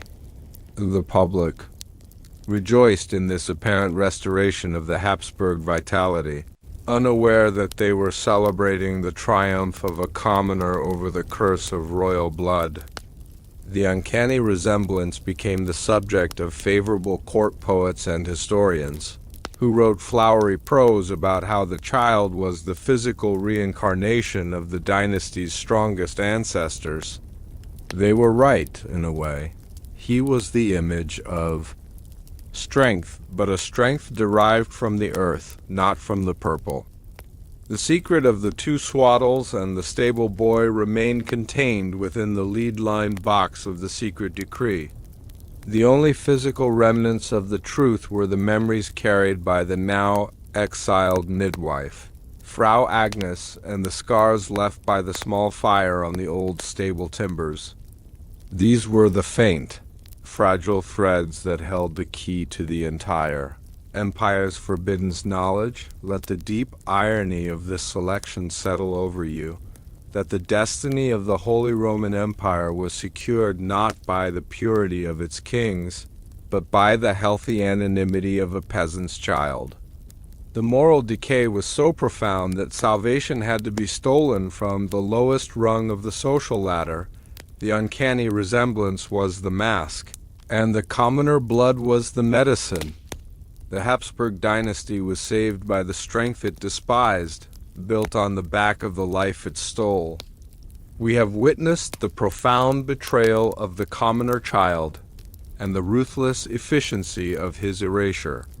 The substitute is now safely in the silk cradle, and the lie has taken root in the imperial palace, but the swap itself was merely the beginning of the deception. The act had to be officially ratified and integrated into the daily life of the court. The stolen child had to be formally placed into the lineage. The secret decree had to be executed in its terrifying entirety. Next, we must turn our gaze to the highest chamber of the palace, where the single most important and terrifying act of the conspiracy took place. The moment the new prince was formally and physically presented to the court, and the lie was made reality. We must explore the precise, ritualistic choreography that cemented the deception. Close your eyes now, and let us follow the trail of the silk swaddle, moving from the silent bedroom into the gilded, echoing halls, toward the solemn, terrifying spectacle that marked the true beginning of the commoner's reign. The ritual of the cradle exchange, the great betrayal of the Habsburgs, was not just the physical swapping of two children. It was the meticulous forgery of an entire historical narrative to conceal the moral decay of their bloodline and legitimize the stolen commoner. The imperial court had to construct a genealogy of a perfect, flawless facade of divine continuity. Every portrait was repainted, every chronicle edited, and every courtier instructed on the forbidden truth they were to uphold. The vigorous, healthy substitute was presented as the ultimate triumph of the divine right, while the genuine, sickly heir was entirely erased. The most shocking curse was not the frail genetics of the true prince, but the institutional willingness to rewrite history itself, turning a peasant into a god. This is the lie the king buried, sealed by the ink of countless complicit scribes. Now, let us leave the humble, silent grief of the stable muse and ascend back into the bright, dangerous light of the imperial palace.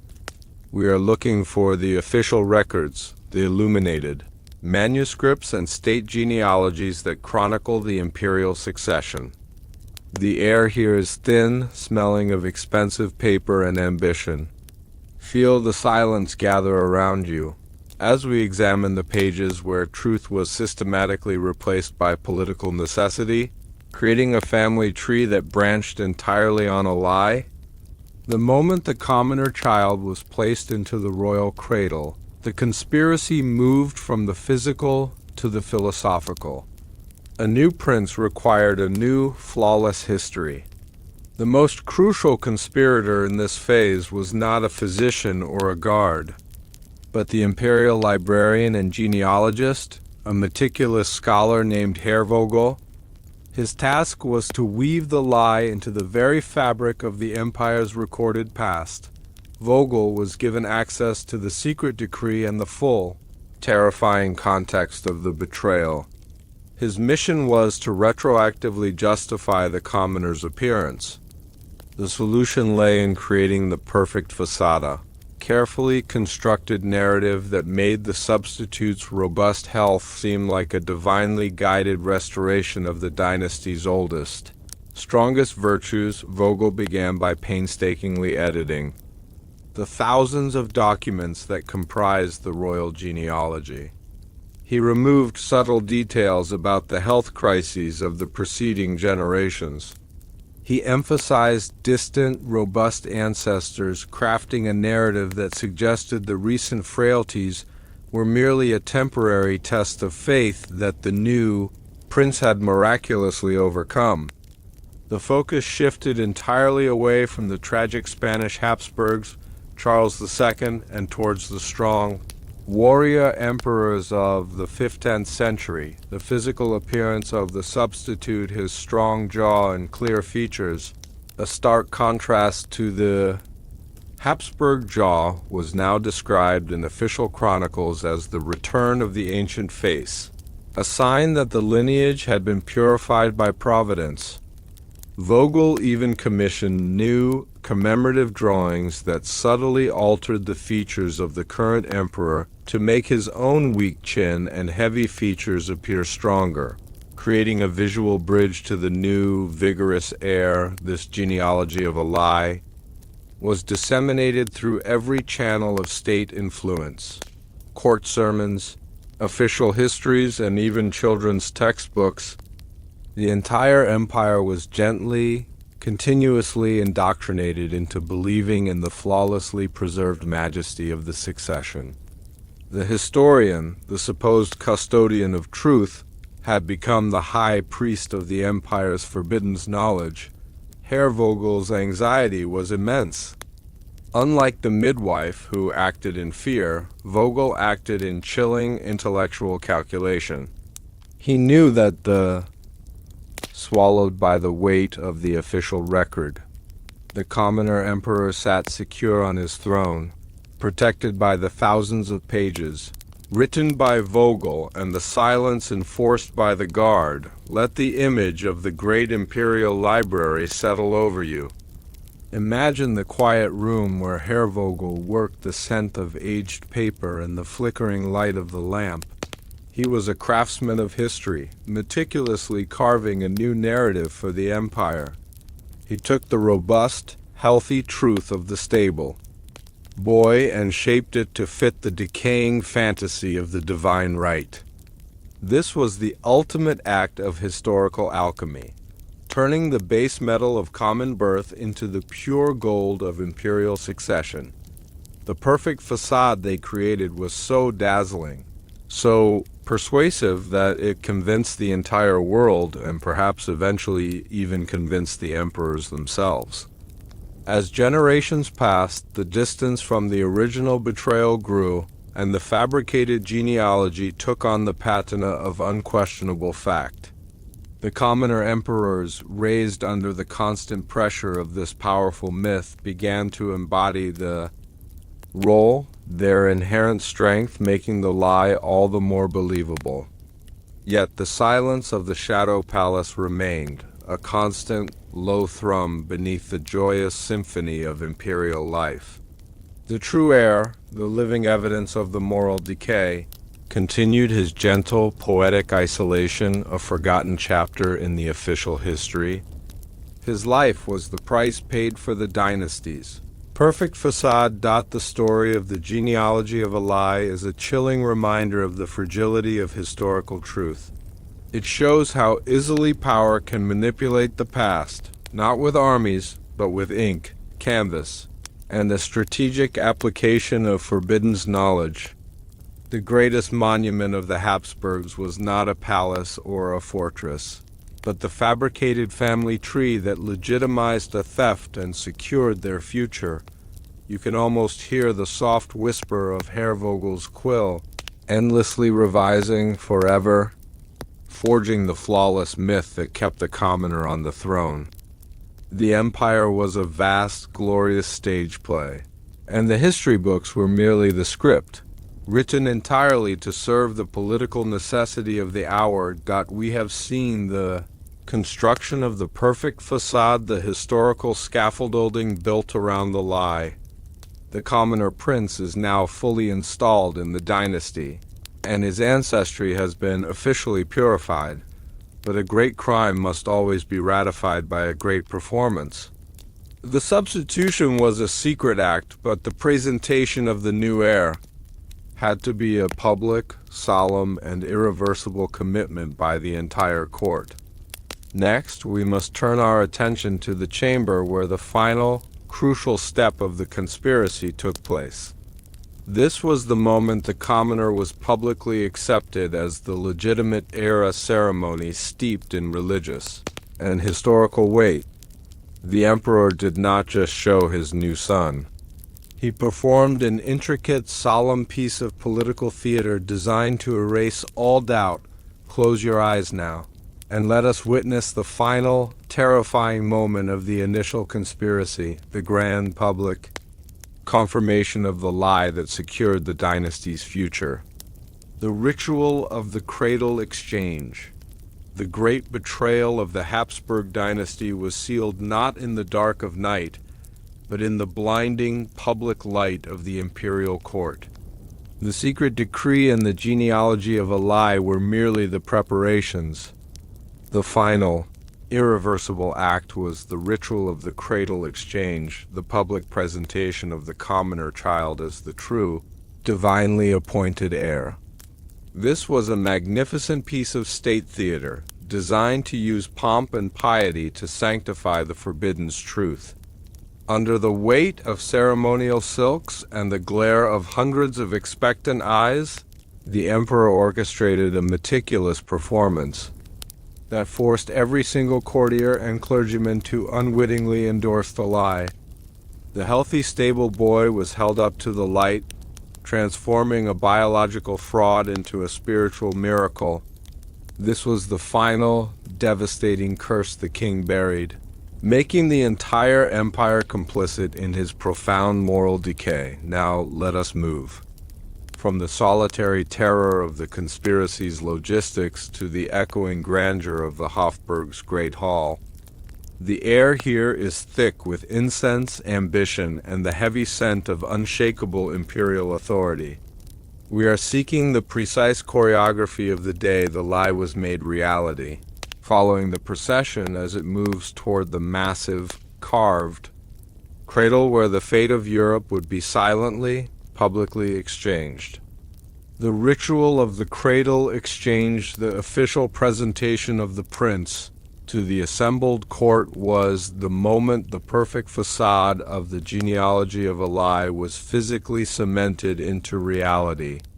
Every detail was meticulously controlled by the emperor's protocol master, who, though unaware of the secret decree, was following instructions so rigid they seemed almost paranoid. The ritual began with the movement of the imperial cradle itself. This massive, ornately carved cradle, a piece of historical art passed down through centuries, was transported from the private chamber to the great hall. It was draped in heavy velvet and embroidered with the imperial double-headed eagle, representing the unbroken dominion of the Habsburg line. The entire court was assembled: dukes, princes, archbishops, and ambassadors. They were positioned in specific hierarchical order, each person serving as a recorded, official witness to the health and vitality of the new heir. Their very presence was the emperor's insurance policy against future doubt.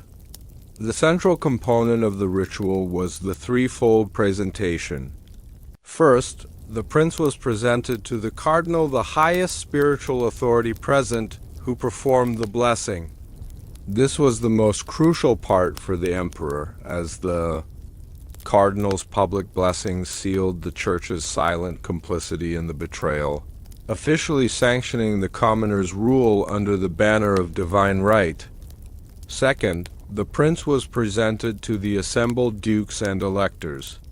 Each noble was required to approach the cradle, bow low, and offer a specific ancient prayer for the child's health and strength.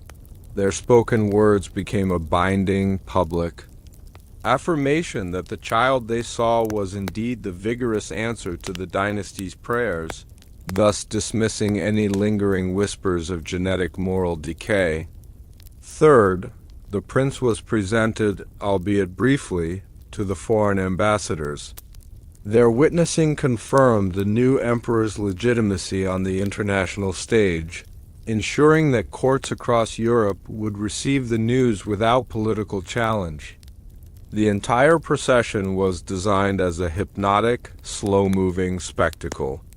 The low, chanting hymns, the heavy ceremonial robes, the deep bows, it all combined to create an atmosphere of overwhelming historical and religious inevitability. This was more than a celebration. It was a mass act of enforced political faith, designed to ensure that the image of the robust infant would be permanently etched into the memory of all who witnessed it. The emperor, standing proudly beside the cradle, was the picture of paternal relief. His expression of joy was, perhaps, the only piece of genuine emotion in the room, relief that his immense lie had finally found its public validation. The most profound moment of the ritual of the cradle exchange was the blessing by the Grand Cardinal. As a signatory of the secret decree, the cardinal was one of the few men in the hall who knew the truth. The child he was blessing was a commoner substitute, and the act he was performing was a spiritual treason. The cardinal approached the cradle carrying the sacred chrism oil. As he anointed the child's head, he recited the ancient benedictions for the future ruler. His words spoke of divine selection, of the purity of the blood, and of the sacred mantle of the Holy Roman Empire. Every word he spoke was a profound and terrifying lie, a necessary falsehood designed to protect the very temporal power of the Church itself, which was intrinsically tied to the stability of the Habsburg throne. Imagine the psychological torment of the cardinal. His faith demanded truth. His duty to the state demanded this public betrayal. His hands, anointed for sacred service, were being used to sanctify a fraud. His blessing was the final layer of protection for the emperor's conspiracy, a spiritual shield that would prevent any man from daring to question the prince's identity on religious grounds. By involving the church, the emperor guaranteed the forbidden's knowledge would remain doubly sealed. The cardinal's movements were slow, deliberate, and hypnotic, reinforcing the gravity and sanctity of the event. He spent several moments gazing down at the infant, noting the vibrant health and the absence of the typical Habsburg frailties. He was looking at the miracle of the stable boy's genes, officially confirming them as the miracle of God's grace. His silence during this inspection was the most powerful consent in the entire hall. The commoner prince, dressed in the royal silks, received the blessing that was intended for another, the sickly prince, who was now far away in the absolute silence of the Shadow Palace. The spiritual energy of the empire was transferred in that moment from the rightful heir to the substitute, making the lie spiritually binding to the public consciousness. The ritual successfully turned the moral decay of the dynasty into a cause for celebration. It framed the substitution not as a crime of necessity, but as an act of divine fortune, restoring the health and vigor of the lineage through an apparent blessing from God. The cardinal finished the blessing, stepped back, and bowed a perfect performance that completed the spiritual architecture of the genealogy of a lie. The ritual of the cradle exchange was saturated with symbolism, each object carrying the weight of centuries of Habsburg power, which now served to validate the commoner child. The emperor utilized these symbols as silent, powerful conspirators. The imperial cradle itself was the central symbol. It was traditionally guarded by the oldest duke in the empire. During the ritual, the duke performed the ceremonial transfer of the cradle's keys to the new head of the imperial household. This act symbolized the acceptance of the prince by the oldest nobility, binding them to the lie. The duke, seeing the robust infant, felt only relief, believing the rumors of the dynasty's moral decay had been false. Another critical symbol was the golden chain of the Order of the Golden Fleece. This was the highest honor of the Habsburgs, often conferred only much later in life. During the ritual, the emperor placed the chain around the child's small body.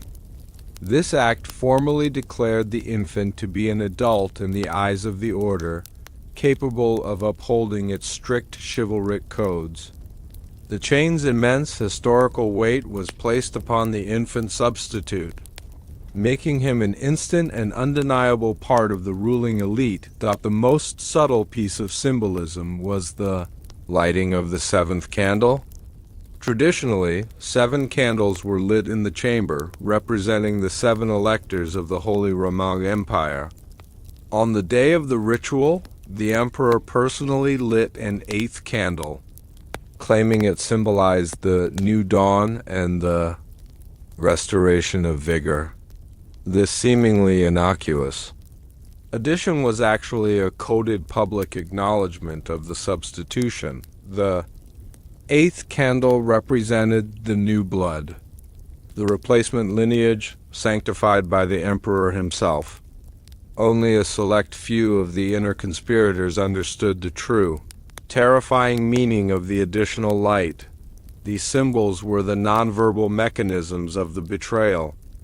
They spoke louder than any words, conveying permanence and divine approval. The entire spectacle was designed to overwhelm the rational mind and appeal directly to the public's reverence for tradition. The ritual of the cradle exchange was a perfect theatrical performance, forcing the public to accept the forbidden knowledge of the commoner's true identity as a miracle of royal resilience. By placing the weight of these centuries-old symbols upon the shoulders of the former stable boy, the emperor ensured that the lie was protected not just by decree, but by the very history of the empire. While the emperor played the role of the triumphant father, the Empress, the true mother of the exiled prince, stood at the side of the hall, performing the most agonizing silence of the conspiracy. She was the one living witness to the 2 swaddles, and her presence was essential to the ritual. Her role was to radiate serene joy and maternal pride, affirming the legitimacy of the commoner child. Yet internally she was suffering a crushing betrayal. She was forced to watch a stranger's child, the stable boy, receive the blessing, the titles, and the divine sanction that belonged to her own frail, hidden son. The Imperial Physicians, following the protocols of the secret decree, had given the Empress a calculated sedative before the ritual. This was ostensibly to ensure her health, but its true purpose was to mute her emotions, preventing any spontaneous outburst of grief or truth. She stood in a pharmacological haze, her expression carefully controlled, her silence absolute. Imagine her gaze. It was fixed not on the face of the thriving commoner child, but on the heavy silk swaddle, remembering the coarse wool in which her own true son was wrapped. Every hymn sung, every prayer offered for the substitute, was a silent dagger into her mother's heart.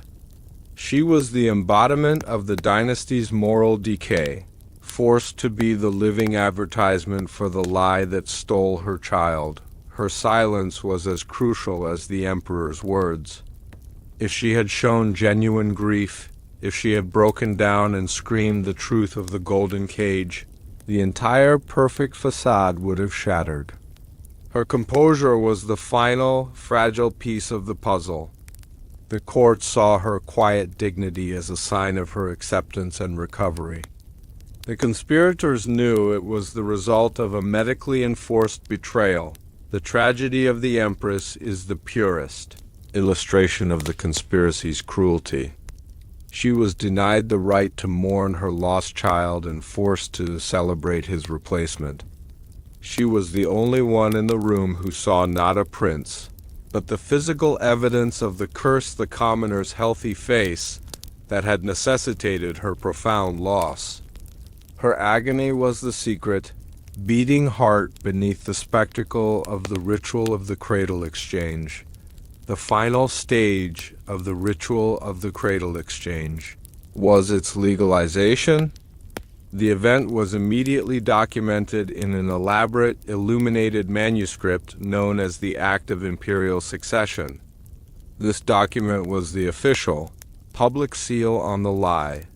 The act recorded the names of all the high-ranking witnesses, including those who were fabricated conspirators, as detailed by Herr Vogel. It meticulously detailed the blessings, the ceremonial transfers, and the physical presence of the robust and healthy prince. The act was signed by the cardinal, the electors, and the highest-ranking dukes, all attesting to the divine legitimacy of the commoner child. This document served a crucial legal function.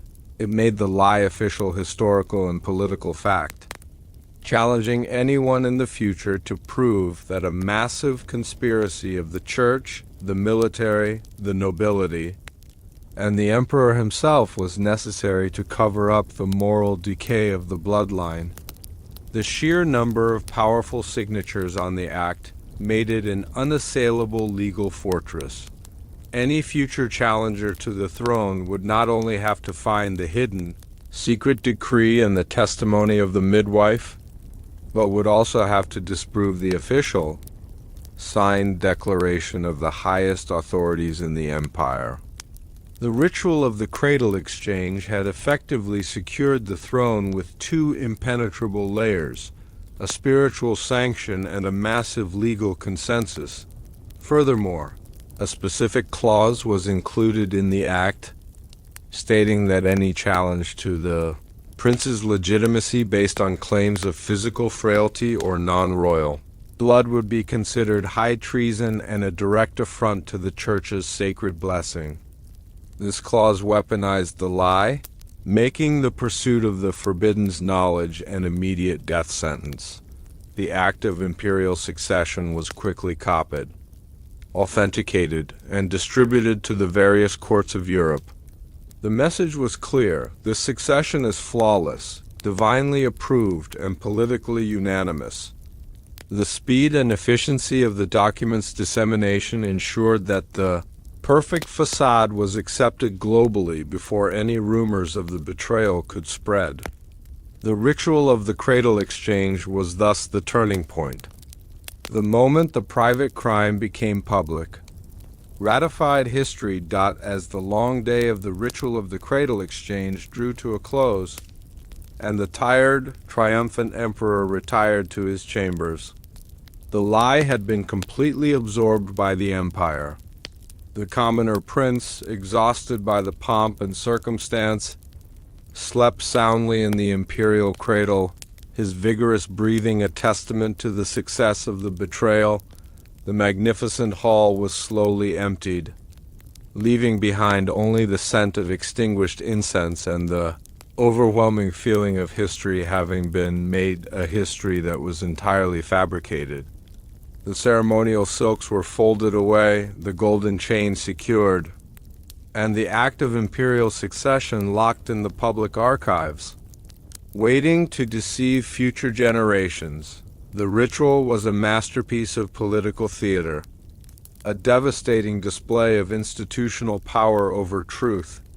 It demonstrated that a monarchy, when facing extinction, will ruthlessly violate its own sacred rules, sacrifice its own children, and compel its most pious officials to commit moral decay in the name of self-preservation. Think of the contrast one last time.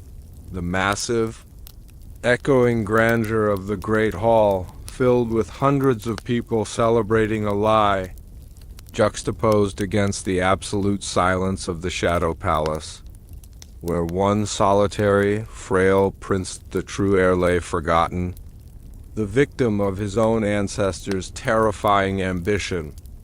The ritual of the cradle exchange was the loud, public celebration of the commoner's ascent, made possible only by the quiet, perpetual agony of the golden cage. The memory of the day became fixed in the collective consciousness of the empire, the strong, beautiful prince, the happy emperor, the solemn cardinal. The perfect facade was complete, and the genealogy of a lie was sealed. The commoner would rule, protected by the silence of the Empress, the treason of the physicians, and the massive weight of history itself. The ritual of the cradle exchange has secured the new, commoner-blooded emperor upon the throne.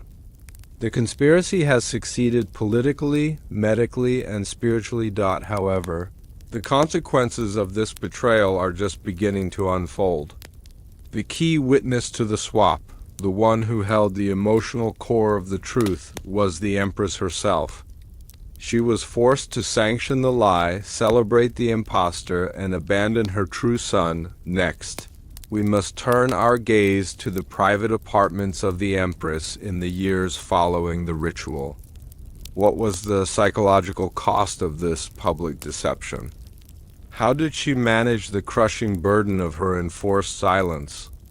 Her grief, her rage, and her isolation are the threads that hold the true forbidden knowledge of the palace. Close your eyes now, and let us enter the quiet, heavily draped chambers where the true price of the dynasty's survival was paid. The Empress's quiet despair, the grand lie of the Habsburg Dynasty, required the silence of a mother. While the world celebrated the new, vigorous prince, the commoner substitute, the Empress was plunged into a deep, private sorrow, a profound and agonizing betrayal of her own blood. She was the one true witness to the two swaddles, and her enforced silence became the most volatile secret in the entire court. She was forced to look at the stable boy in the royal cradle and project maternal love, all while knowing her own frail, rightful son was locked away in a golden cage. Her public composure was a masterwork of political necessity, masking a moral decay that corroded her soul. She was the empress of an empire, yet she was powerless to save her own child from the curse of his lineage. This is the forbidden truth the king buried, locked behind a mother's eyes and hidden in her unending, quiet despair. Now, let us leave the echoing celebration of the great hall and enter the private, heavily draped apartments of the Empress. The air here is still, cooled by the massive silence of grief. The scent is of dried lilac, bitter herbal teas.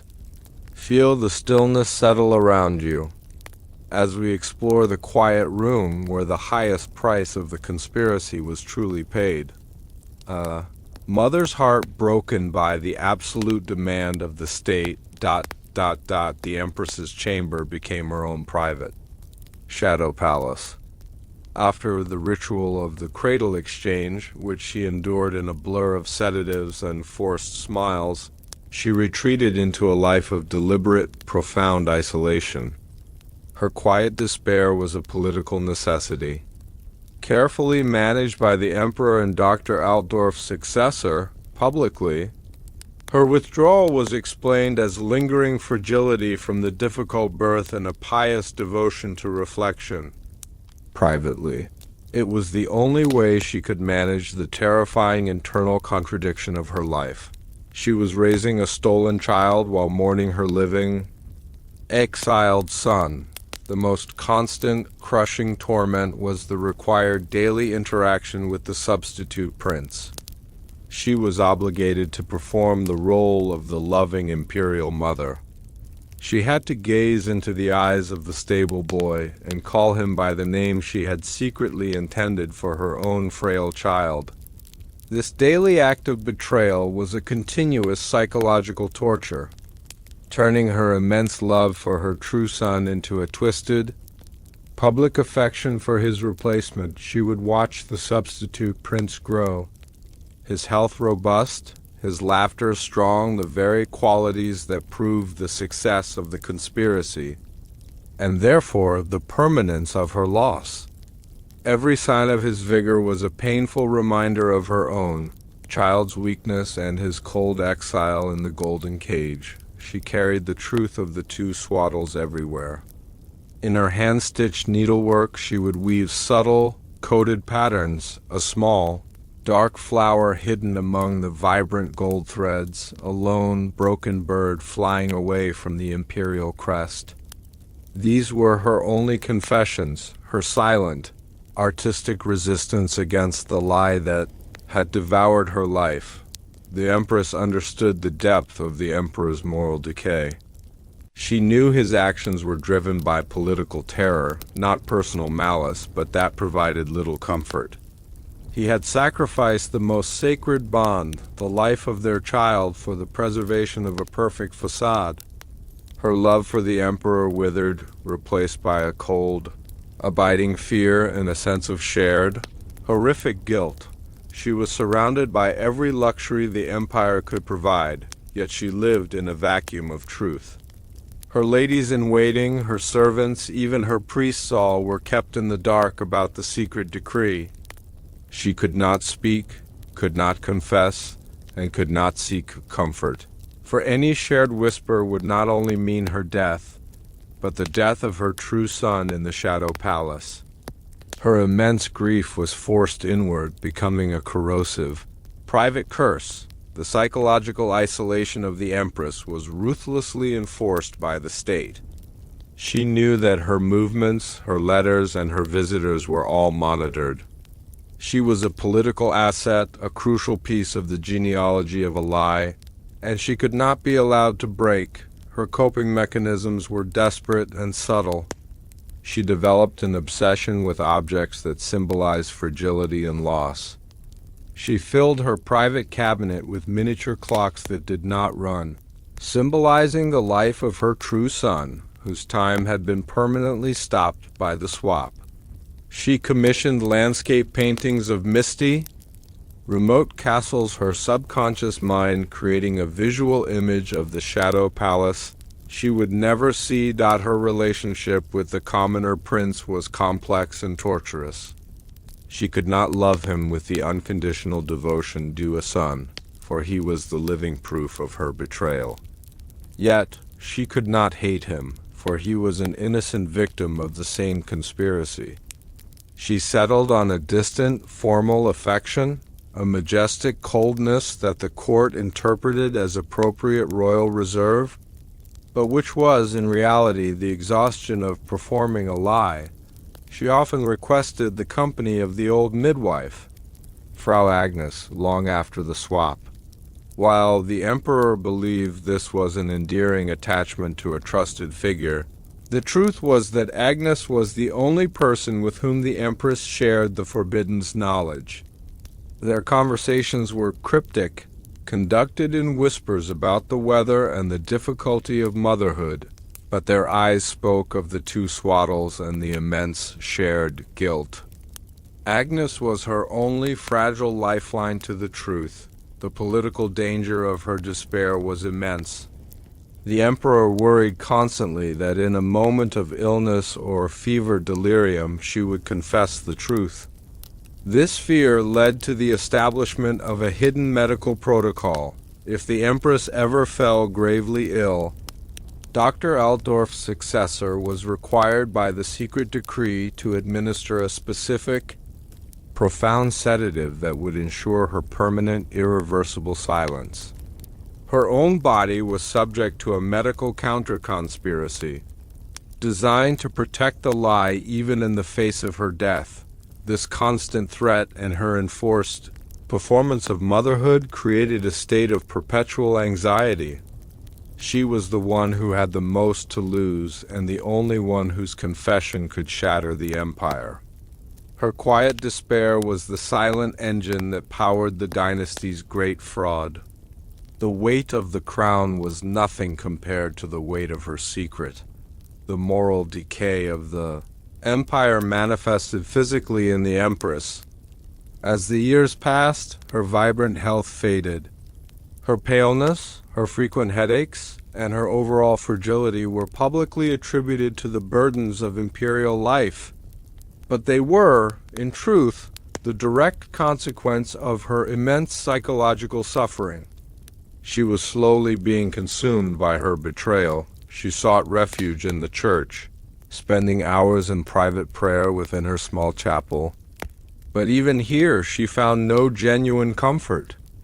The cardinal who had sanctioned the lie and blessed the impostor was still the highest authority. Her confession, if made to any priest, would be immediately reported to the emperor and viewed as a political threat. Not a spiritual plea, her prayers became a form of internal, coded communication with God. She did not pray for forgiveness, for she knew her complicity in the curse was absolute. She prayed instead for the soul of her true son, the one in the golden cage, asking for his peaceful ignorance and for the soft dissipation of his genetic frailties. She prayed that he would never know the name of the woman who abandoned him. For the sake of the crown, she also developed a strange, detached empathy for her replacement son, the commoner prince. She recognized his innocence in the whole affair and, in moments of genuine maternal weakness, worried that he too was a victim of the emperor's grand, destructive ambition. She saw in him not the stable boy, but the child who had no mother.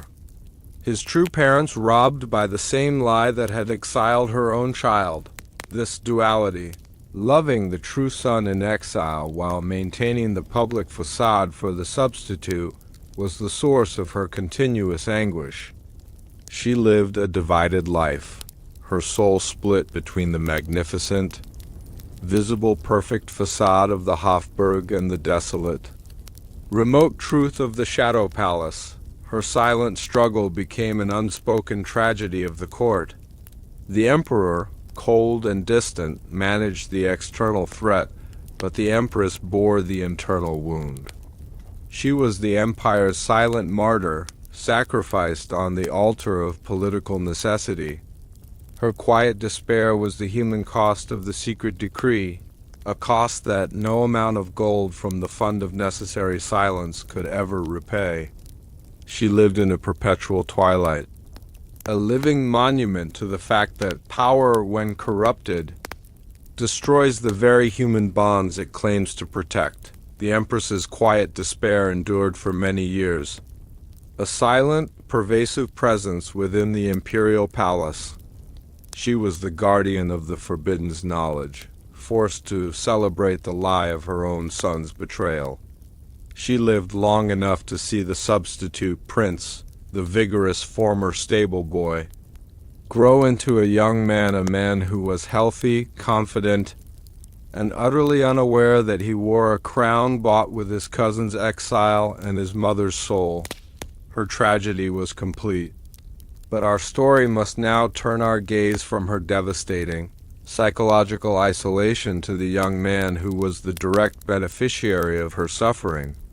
The commoner prince, raised under the immense pressure of the genealogy of a lie, carries a different burden, the weight of a crown that is not his, and the profound, unacknowledged strangeness of his own identity. Though healthy and strong, he too is caged. His prison is not made of gold and isolation, but of expectation and fraudulent history. He is burdened by the knowledge of the Habsburgs' inherited curse, yet he believes he has miraculously survived it. The truth is, he is protected by a lie, and the weight of that fraudulent history is immense.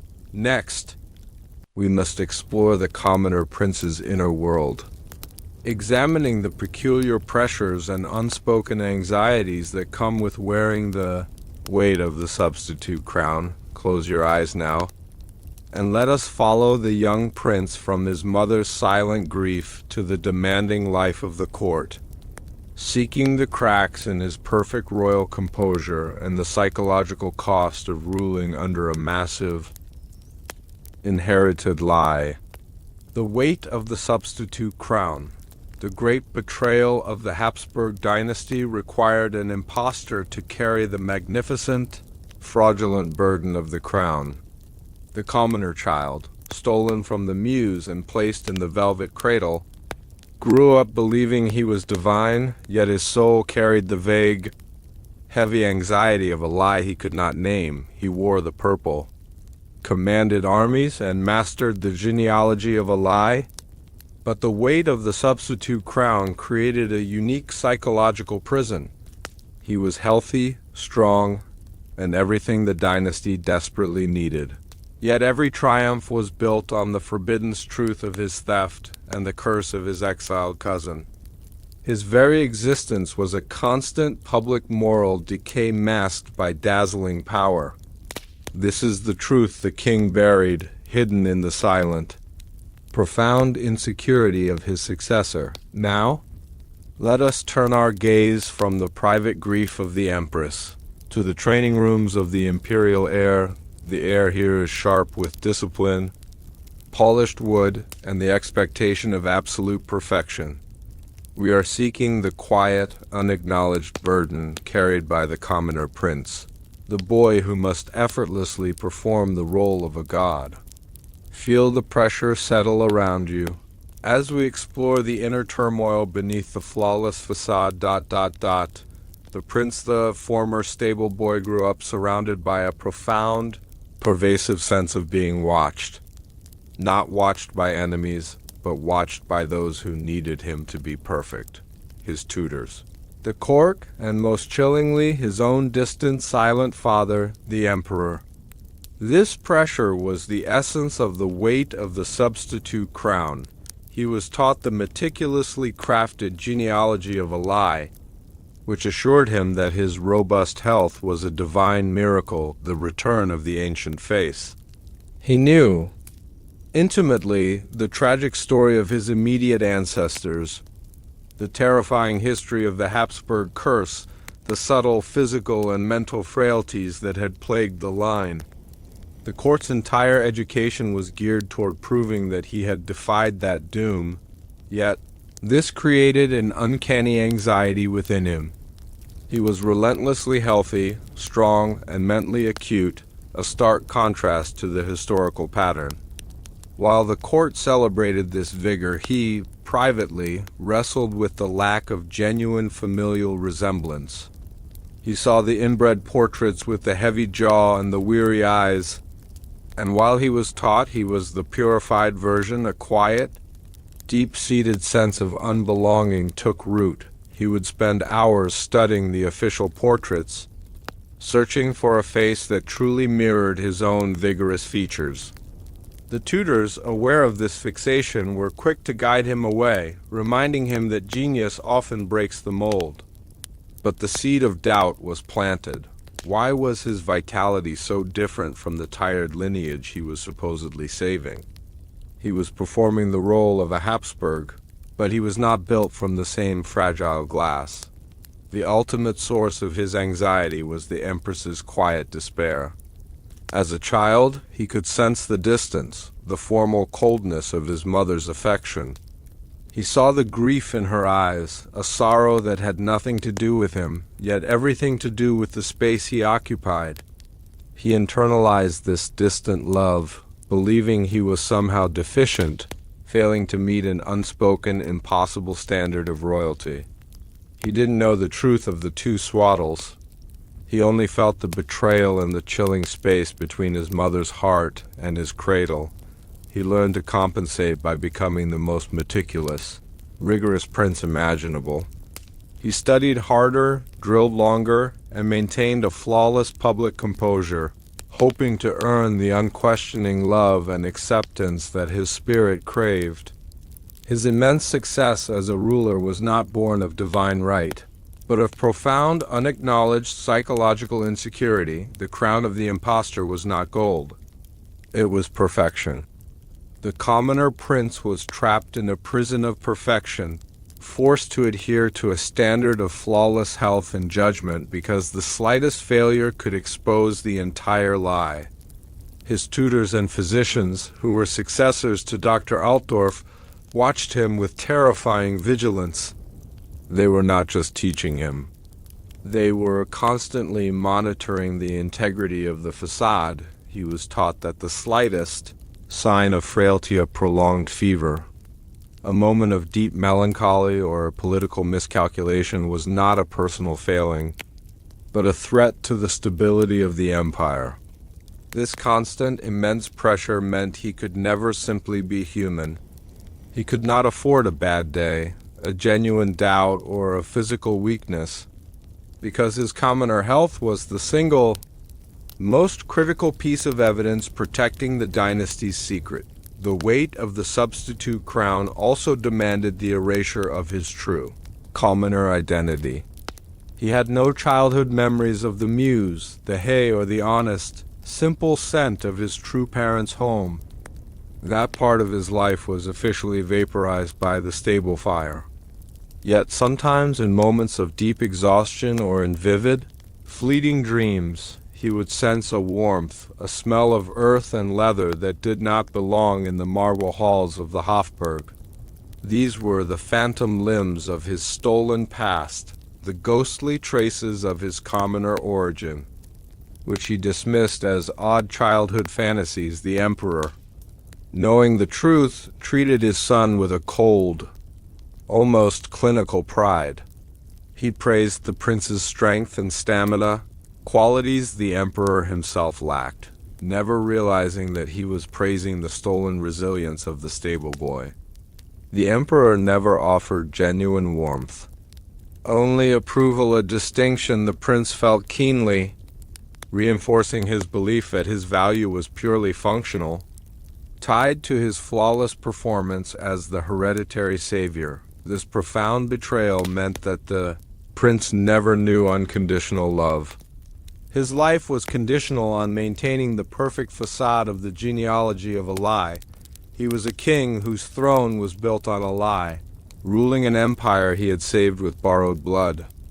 This internal, hidden reality was the moral decay that corroded the soul of the robust, magnificent successor. He was truly alone on the throne, bearing the heavy, unspoken truth that his very existence was the greatest fraud in European history. As the prince matured, the shadow of the Habsburg jaw became his specific obsession. Though his own jaw was strong and well-formed, he was taught the terrifying history of the physical decay, the extreme mandibular prognathism, the result of the family's decades of inbreeding, which culminated in the tragic fragility of the Spanish line. He was taught to look at his reflection as a validation of his purification. But the old fear lingered. whenever he met distant royal cousins, he would meticulously study their faces, searching for any telltale sign of the curse. He was the healthiest man in the entire dynasty, yet he carried the most intense inherited anxiety about genetic failure.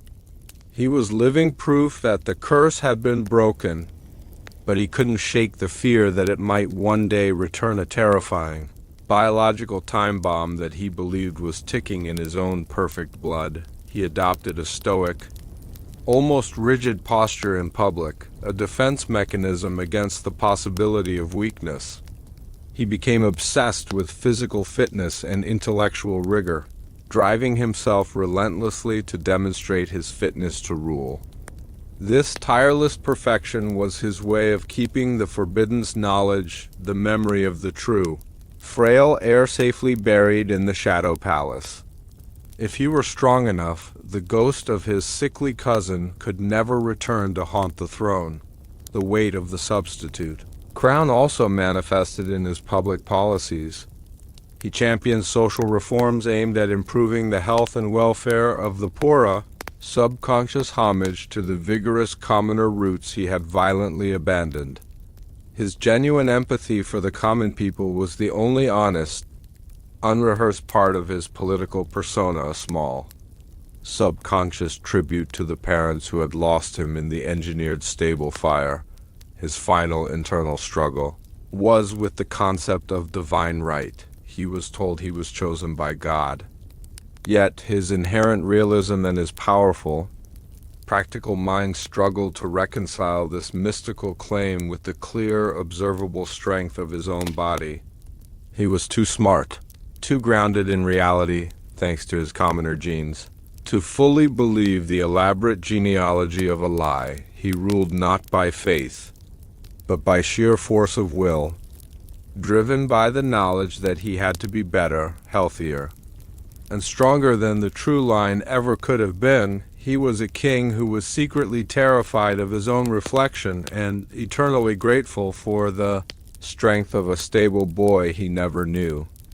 His powerful reign was the greatest testament to the efficacy of the original betrayal and the deepest demonstration of the psychological moral decay at the heart of the Habsburg throne. The commoner prince carried the weight of the substitute crown with flawless competence, his robust health masking the profound lie upon which his power rested. He secured the dynasty, but he could never secure his own peace. He would live his entire life as an impostor, performing a role of divine origin while possessing the blood of the earth. We have followed the commoner prince through his period of intense training and psychological performance. His life has been defined by the successful betrayal and the relentless maintenance of the perfect facade, but our story must now turn to the final damning piece of physical evidence.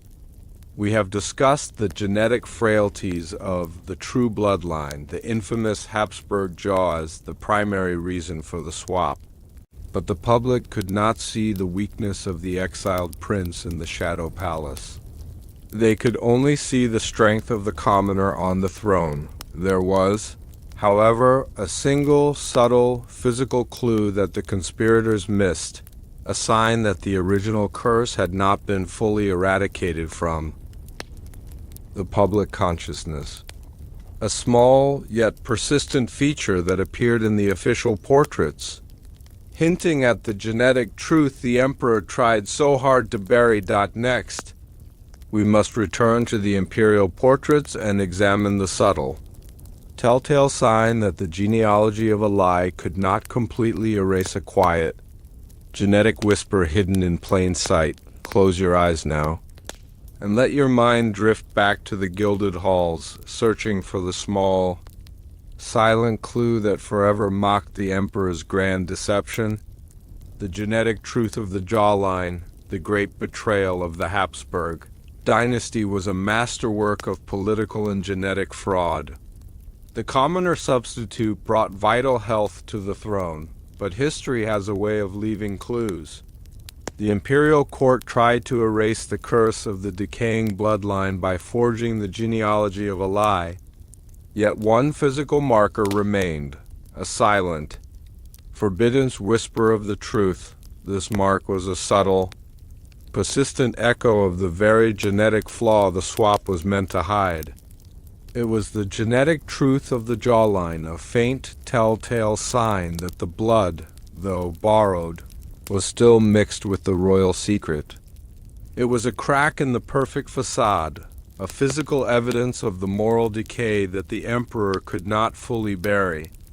This is the truth the king buried, visible only to those who dared to look beyond the gold and the silk. Now, let us turn our gaze to the most intimate surface of the imperial secret, the faces immortalized in the palace portraits. The air here is cool, the halls vast, lit by the deep, steady glow of museum lamps. We are searching for a detail so subtle it evaded the court restorers, a faint, inherited signature that refused to be erased from the new emperors. Feel the silence gather around you. As we trace the line of the jaw that holds the key to the dynasty's lie. The infamous Habsburg jaw mandibular prognathism was the primary driver of the original conspiracy. It was the physical proof of the dynasty's severe moral decay through generations of inbreeding, and the primary fear that drove the emperor to orchestrate the betrayal. The commoner substitute, the stable boy, was chosen precisely because his features were robust and free of this debilitating trait. Yet, despite the substitution and the meticulous efforts of Hervogel to create the perfect facade, a subtle secondary genetic truth persisted. It manifested not as the massive, protruding jaw of the Spanish line, but as a peculiar, slightly heavy lower lip and a recurrent, specific shape to the Erlo-blessed noticeable flaws that were deeply ingrained in the Habsburg gene pool. This secondary genetic marker was carried by the Empress herself, who, though not as physically afflicted as some of her ancestors, was still part of the flawed lineage. When the commoner prince was placed in the cradle, he was not only clothed in the emperor's lie, but he was also nurtured by the Empress, the only woman he knew as mother. The key to the persistence of this mark was the psychology of resemblance. The commoner prince, growing up with the Empress as his sole maternal figure, inevitably developed some facial characteristics influenced by her side of the family. The Empress's slight genetic mark, the heavier lower lip, and the distinct Erlo began to subtly appear in the robust face of the former stable boy. The Emperor and Dr. Altdorf noticed this change with growing anxiety. It was an unforeseen consequence of the swap. They had eliminated the curse of the father, but they could not eliminate the physical influence of the mother, who, though not his biological parent, was the template for his public life. This subtle flaw became the forbidden knowledge that only the Empress truly understood. Every time she kissed the commoner prince, she saw the subtle trace of the Habsburgs in his face, not the strong, healthy commoner traits she had prayed for, but the slight, lingering hint of the lineage that had condemned her true son to the shadow palace.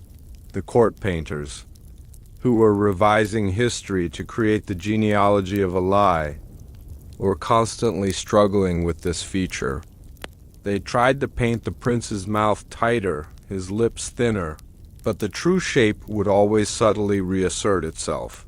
A ghostly physical whisperer of the dynasty's genetic truth hidden in plain sight. This small, unerased mark was the ultimate triumph of the truth over the emperor's massive deception. The imperial portraiture became the battleground for the genetic truth of the jawline. The emperor mandated an unprecedented number of portraits of the new prince, all designed to showcase his health and vitality. But the artists, working from life, could not entirely ignore the features they saw. The slight puffiness of the lower lip, The specific curve of the ear, these were small signs, but they connected the vigorous impostor back to the same flawed lineage he was supposedly saving. Herr Vogel and the physicians were forced to issue subtle, coded instructions to the painters. Emphasize the forehead, soften the chin, minimize the lower quadrant. These instructions were meant to be stylistic, but they were actually commands for genetic correction, yet the trait persisted. If you look closely at the portraits painted after the prince reached his late teens, you can observe a faint, almost stubborn resemblance to the Empress's profile, a feature that would have been impossible if the child was a true, genetically pure commoner.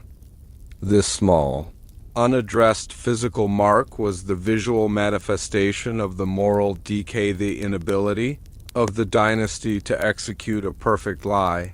This small flaw was a huge threat, because any foreign diplomat or nobleman familiar with the Habsburg features might notice the persistence of the trait, leading to questions. The emperor had to constantly invent new narratives to cover the subtle truth.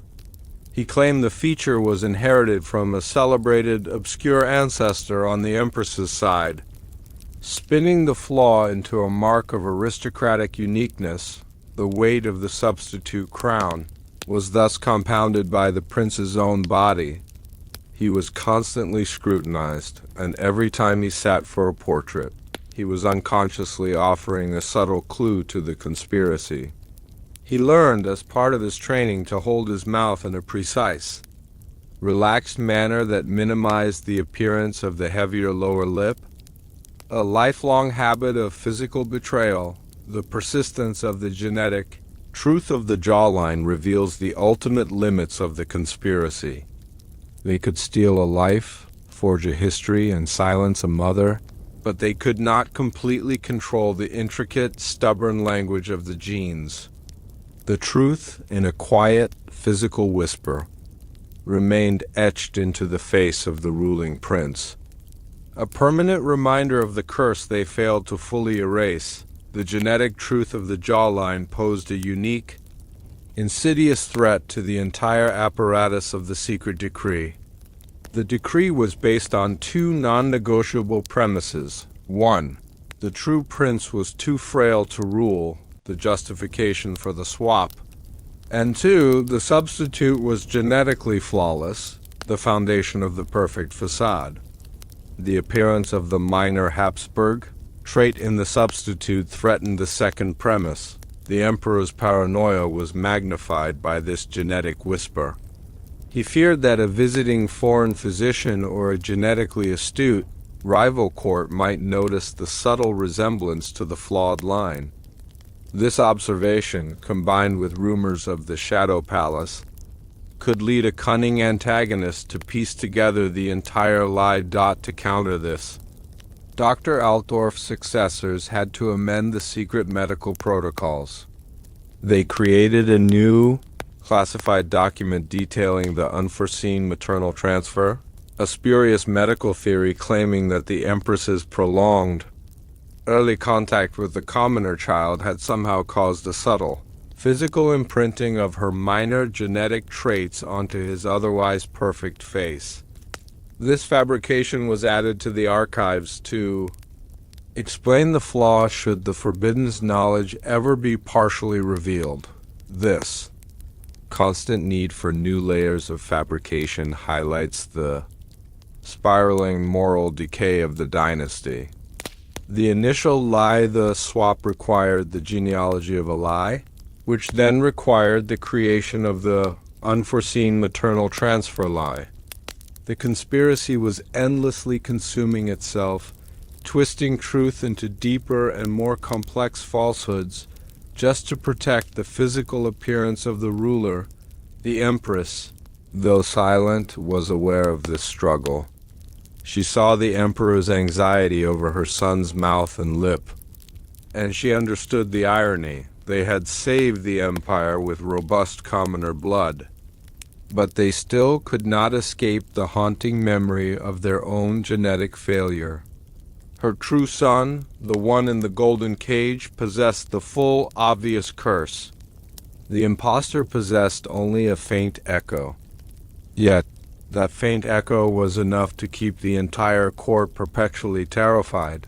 The genetic truth of the jawline stands as a final, quiet act of resistance by the discarded true lineage. It was a visual protest against the betrayal, a sign that the Habsburgs, even in their most ruthless act of self-preservation, could not entirely escape the consequences of their own choices. The truth remained, small and subtle, waiting to be rediscovered by the careful eye of history. The genetic truth of the jawline served as the only physical crack in the powerful, perfect facade. The commoner prince, though healthy and strong, bore the subtle mark of the bloodline he had saved and simultaneously erased. His life as emperor would be marked by this unacknowledged physical contradiction. We have followed the commoner prince through his period of intense performance. We have witnessed his internal struggles under the weight of the substitute crown. Now, we must turn our gaze back to the place of ultimate silence and exile, the Shadow Palace. The commoner prince carried the psychological burden of the throne. His exiled cousin carried the physical burden of the curse. The true prince, the living proof of the dynasty's moral decay, lived a life of supreme, beautiful isolation, locked away forever from the world he was born to inherit. Next, we must enter the deep quiet of the Shadow Palace and observe the consequences of the betrayal. What became of the true heir? How did he endure a life without purpose, surrounded by opulence but starved of freedom? His existence is the darkest, most tragic half of the Habsburg secret. Close your eyes now, and let your mind drift from the scrutiny of the imperial court toward the distant, silent woods, seeking the frail, artistic soul of the king who was never crowned. The solitude of the golden cage, the darkest secret of the Habsburg betrayal, was not the commoner on the throne, but the true prince condemned to exile. Shrouded in the deepest woods lay the Shadow Palace, the luxurious, silent fortress built to contain the living proof of the dynasty's moral decay. The true heir, marked by the curse of his inbred lineage, lived a life defined by opulence and absolute removal from destiny. He was a king who was never crowned, his world reduced to a single, gilded prison, the solitude of the golden cage. Every expensive tapestry, every silenced guard, reinforced the forbidden truth that his life was sacrificed to sustain a political lie. This is the truth the king buried, a life spent in beautiful, silent oblivion. Now, let us leave the bright, anxious performance of the Habsburg and journey into the deep quiet of the Austrian countryside. We are seeking the heart of the great betrayal, tracing the path to the silent, remote palace where the true prince endured his exile. The air here is cold and still, the light soft, filtered through ancient pine trees. Feel the isolation gather around you as we approach the physical embodiment of the dynasty's guilt. The prince, whom we will call Leopold, the name his mother secretly wished for him, spent his life within the confines of the Shadow Palace. Unlike the commoner prince, who was hardened by the weight of the substitute crown, Leopold was softened by the absolute lack of purpose. His early years were marked by fragility, validating the diagnosis in the secret decree and easing the emperor's conscience. He was often sickly, prone to fevers and the chronic melancholy that accompanied his genetic frailties. Yet his mind, though gentle and contemplative, was sharp. His isolation forced him inward, cultivating an intense, artistic sensibility. Leopold's day was a repetitive, predictable cycle, carefully managed by his tutors and the Kaiser's silent guard to ensure intellectual stimulation without Political awareness. He immersed himself in the abstract, classical music, philosophy, and the study of ancient, non-European civilizations whose structures held no relevance to the Habsburg Empire. He became a man deeply learned in matters of the soul and utterly ignorant of the affairs of state that were his birthright. The palace was designed to provide comfort, but deny knowledge. The books were censored, the news was non-existent, and the staff were sworn to absolute silence. This solitude was his specific form of torture. He was surrounded by life, the magnificent gardens, the countless volumes, but utterly deprived of meaningful life. He was the most luxurious historical anomaly in Europe. He recognized his strange destiny. As he grew, he understood that he was a person of immense importance, judging by the opulence and the number of silent guards, yet he had no name, no title, and no contact with the world. He understood that his life was a mystery, a profound and deliberate removal from the ordinary flow of time. He was, in his own mind, a forgotten character from one of the mythical tales he read. Prince enchanted and locked away. The irony was that while the commoner prince was forced to perform the role of a healthy, vigorous leader, Leopold was performing the role of the frail, contemplative artist, the very role the moral decay of the Habsburg blood had condemned him to.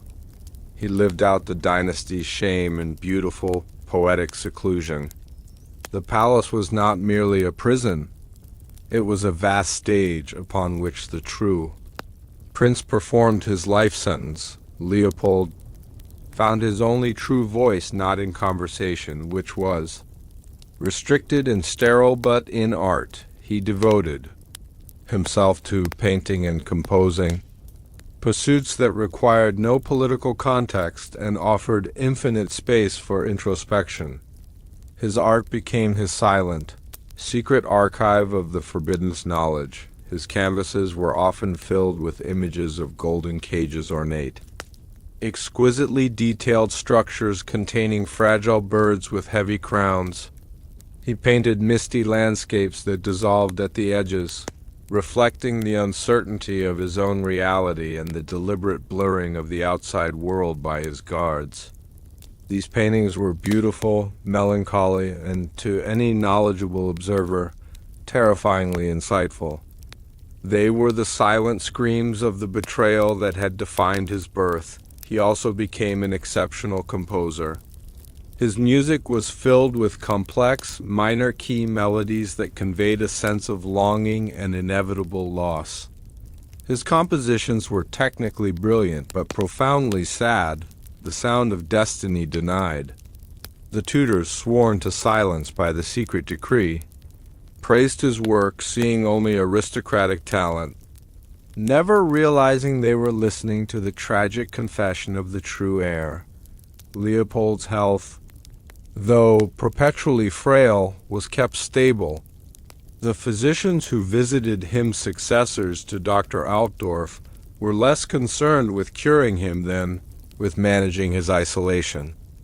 They were under orders to ensure he remained intellectually engaged but emotionally passive.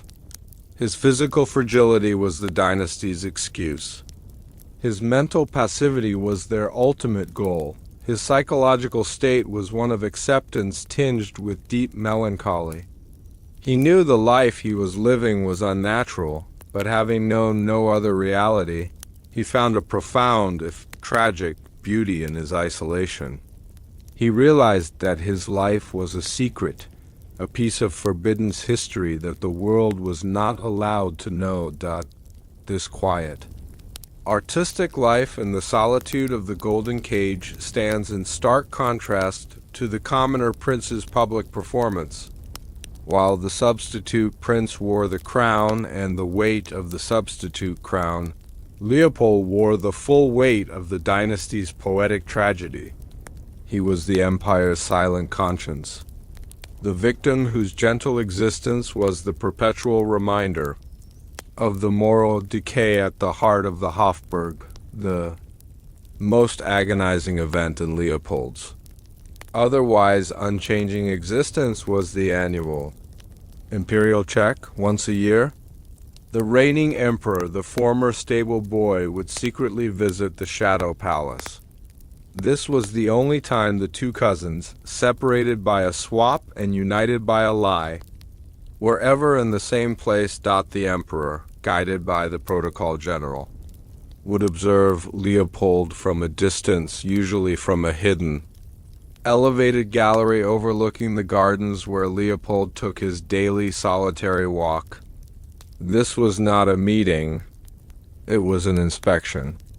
The emperor was checking the health of the prisoner and ensuring the integrity of the golden cage. The contrast between the two men was absolute and heartbreaking. The commoner emperor was robust, stern, and commanding, wearing the visible mark of power. Leopold was pale, contemplative, and graceful, wearing the quiet pallor of long isolation.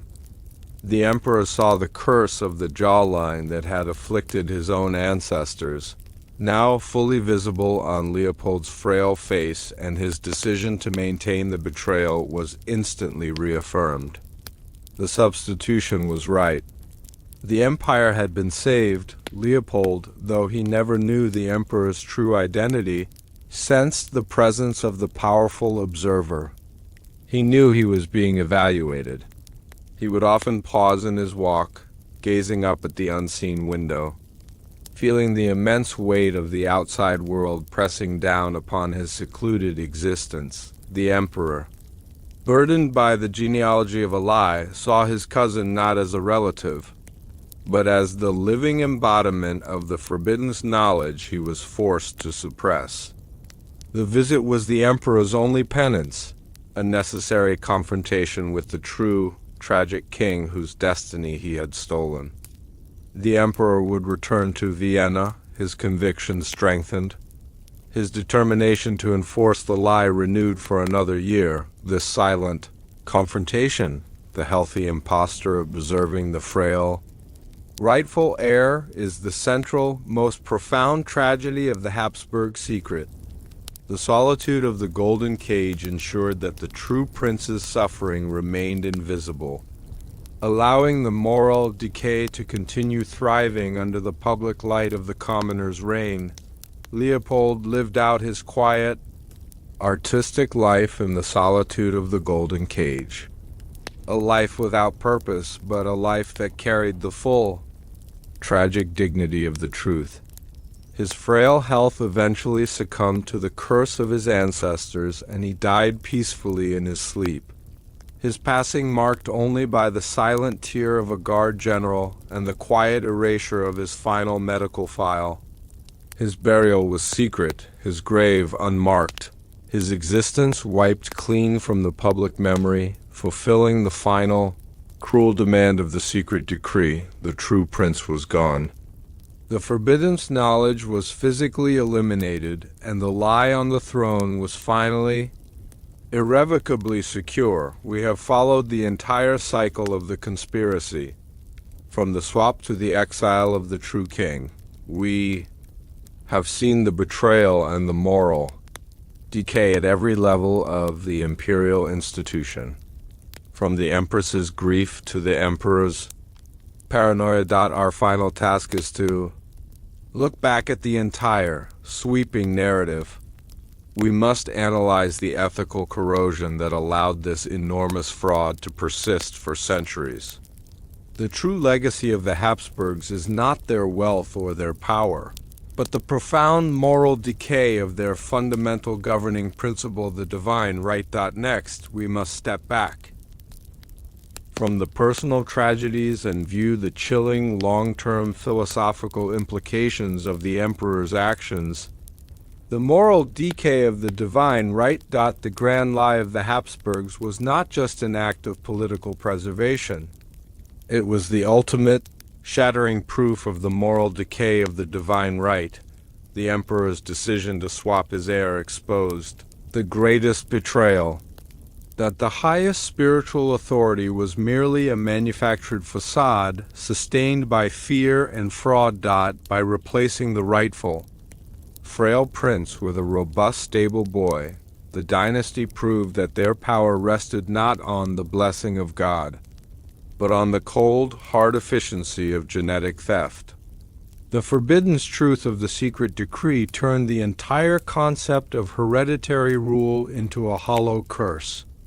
The empire sacrificed its soul to save its crown, proving that the divine right was simply the most magnificent political lie ever told. This is the truth the king buried, undermining the very faith he claimed to uphold. Now, let us step back from the personal tragedies of the princes and the empress.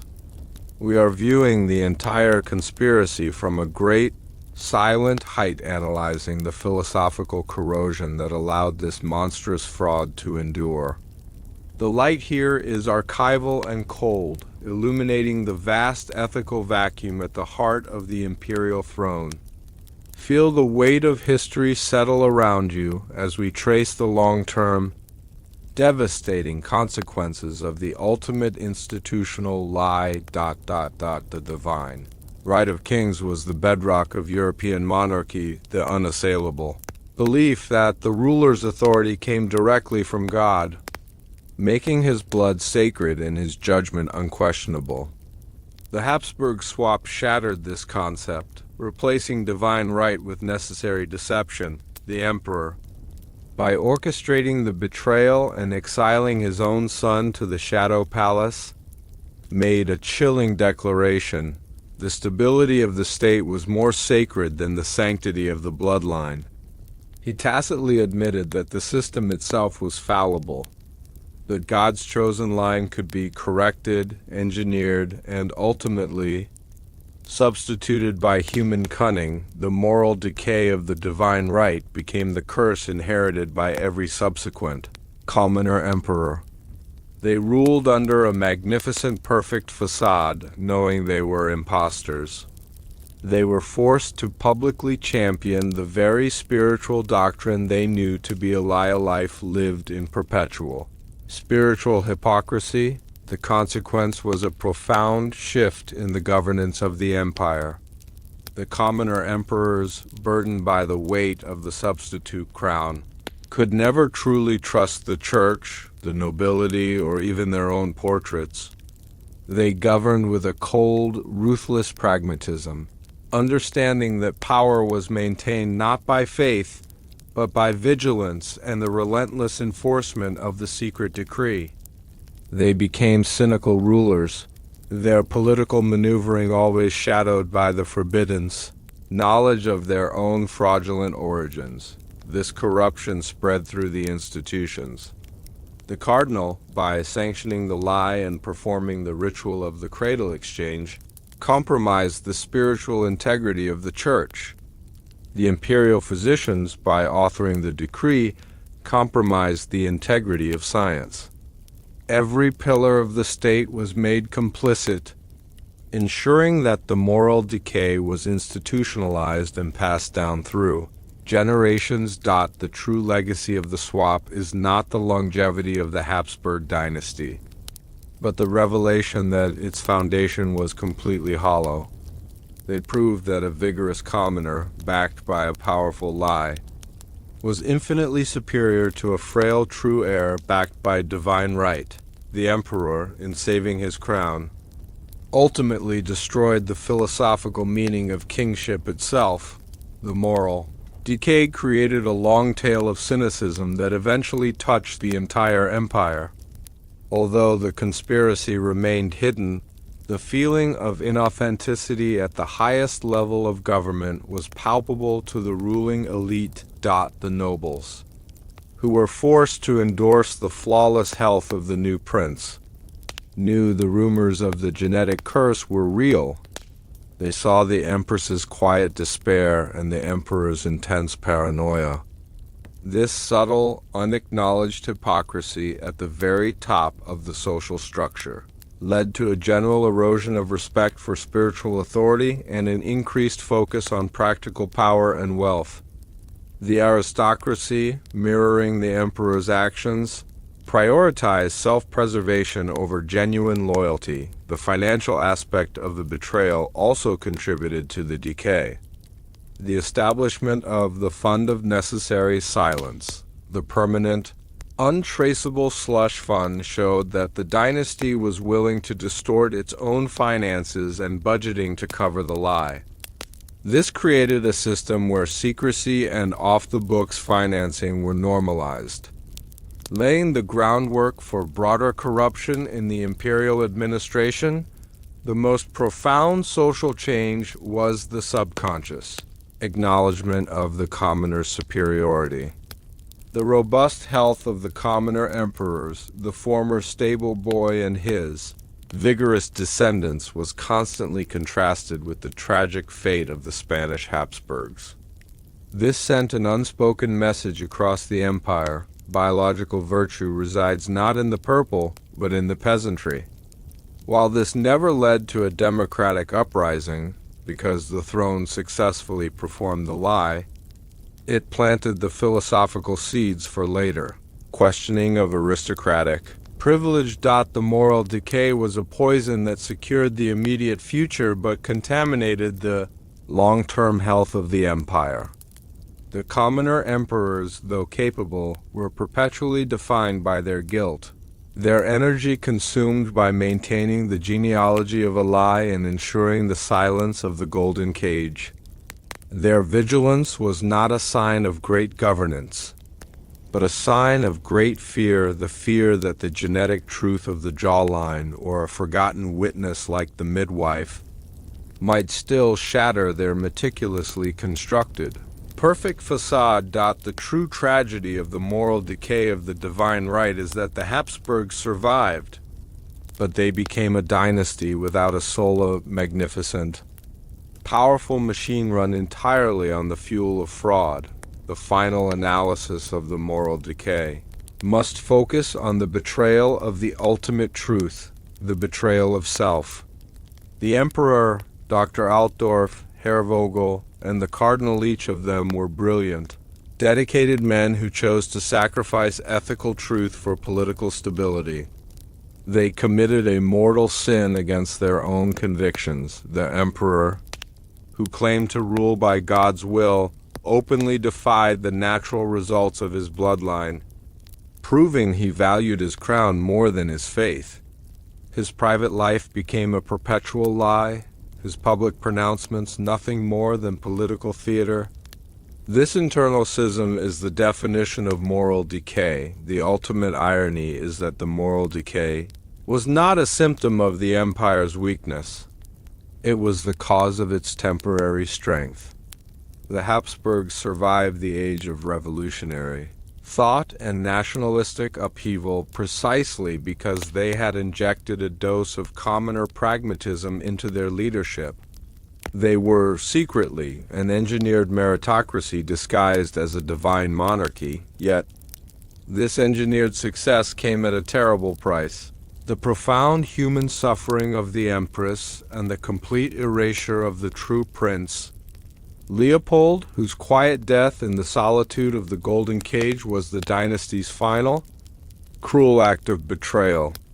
His frail life was the sacrifice that bought the empire centuries of false confidence, the story of the genetic truth of the jawline and the secret decree is a chilling historical parable about the corrupting nature of absolute power.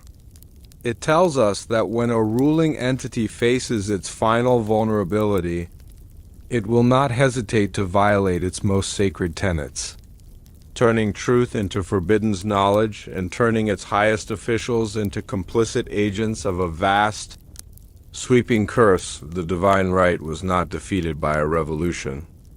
It was dissolved by its own desperate, self-inflicted moral decay. It perished not with a battle cry, but with the quiet, chilling silence of the imperial court choosing a magnificent lie over a tragic truth. We have followed the Habsburg conspiracy, from the initial swap to the ultimate moral decay of the divine right. We have seen how the dynasty sacrificed its soul to save its structure, surviving as a powerful lie built on the stolen life of a stable boy and the exiled life of the true heir. The moral decay permeated every layer, the Empress's grief, the Emperor's paranoia, the Cardinal's complicity, and the final, silent death of the true Prince Leopold.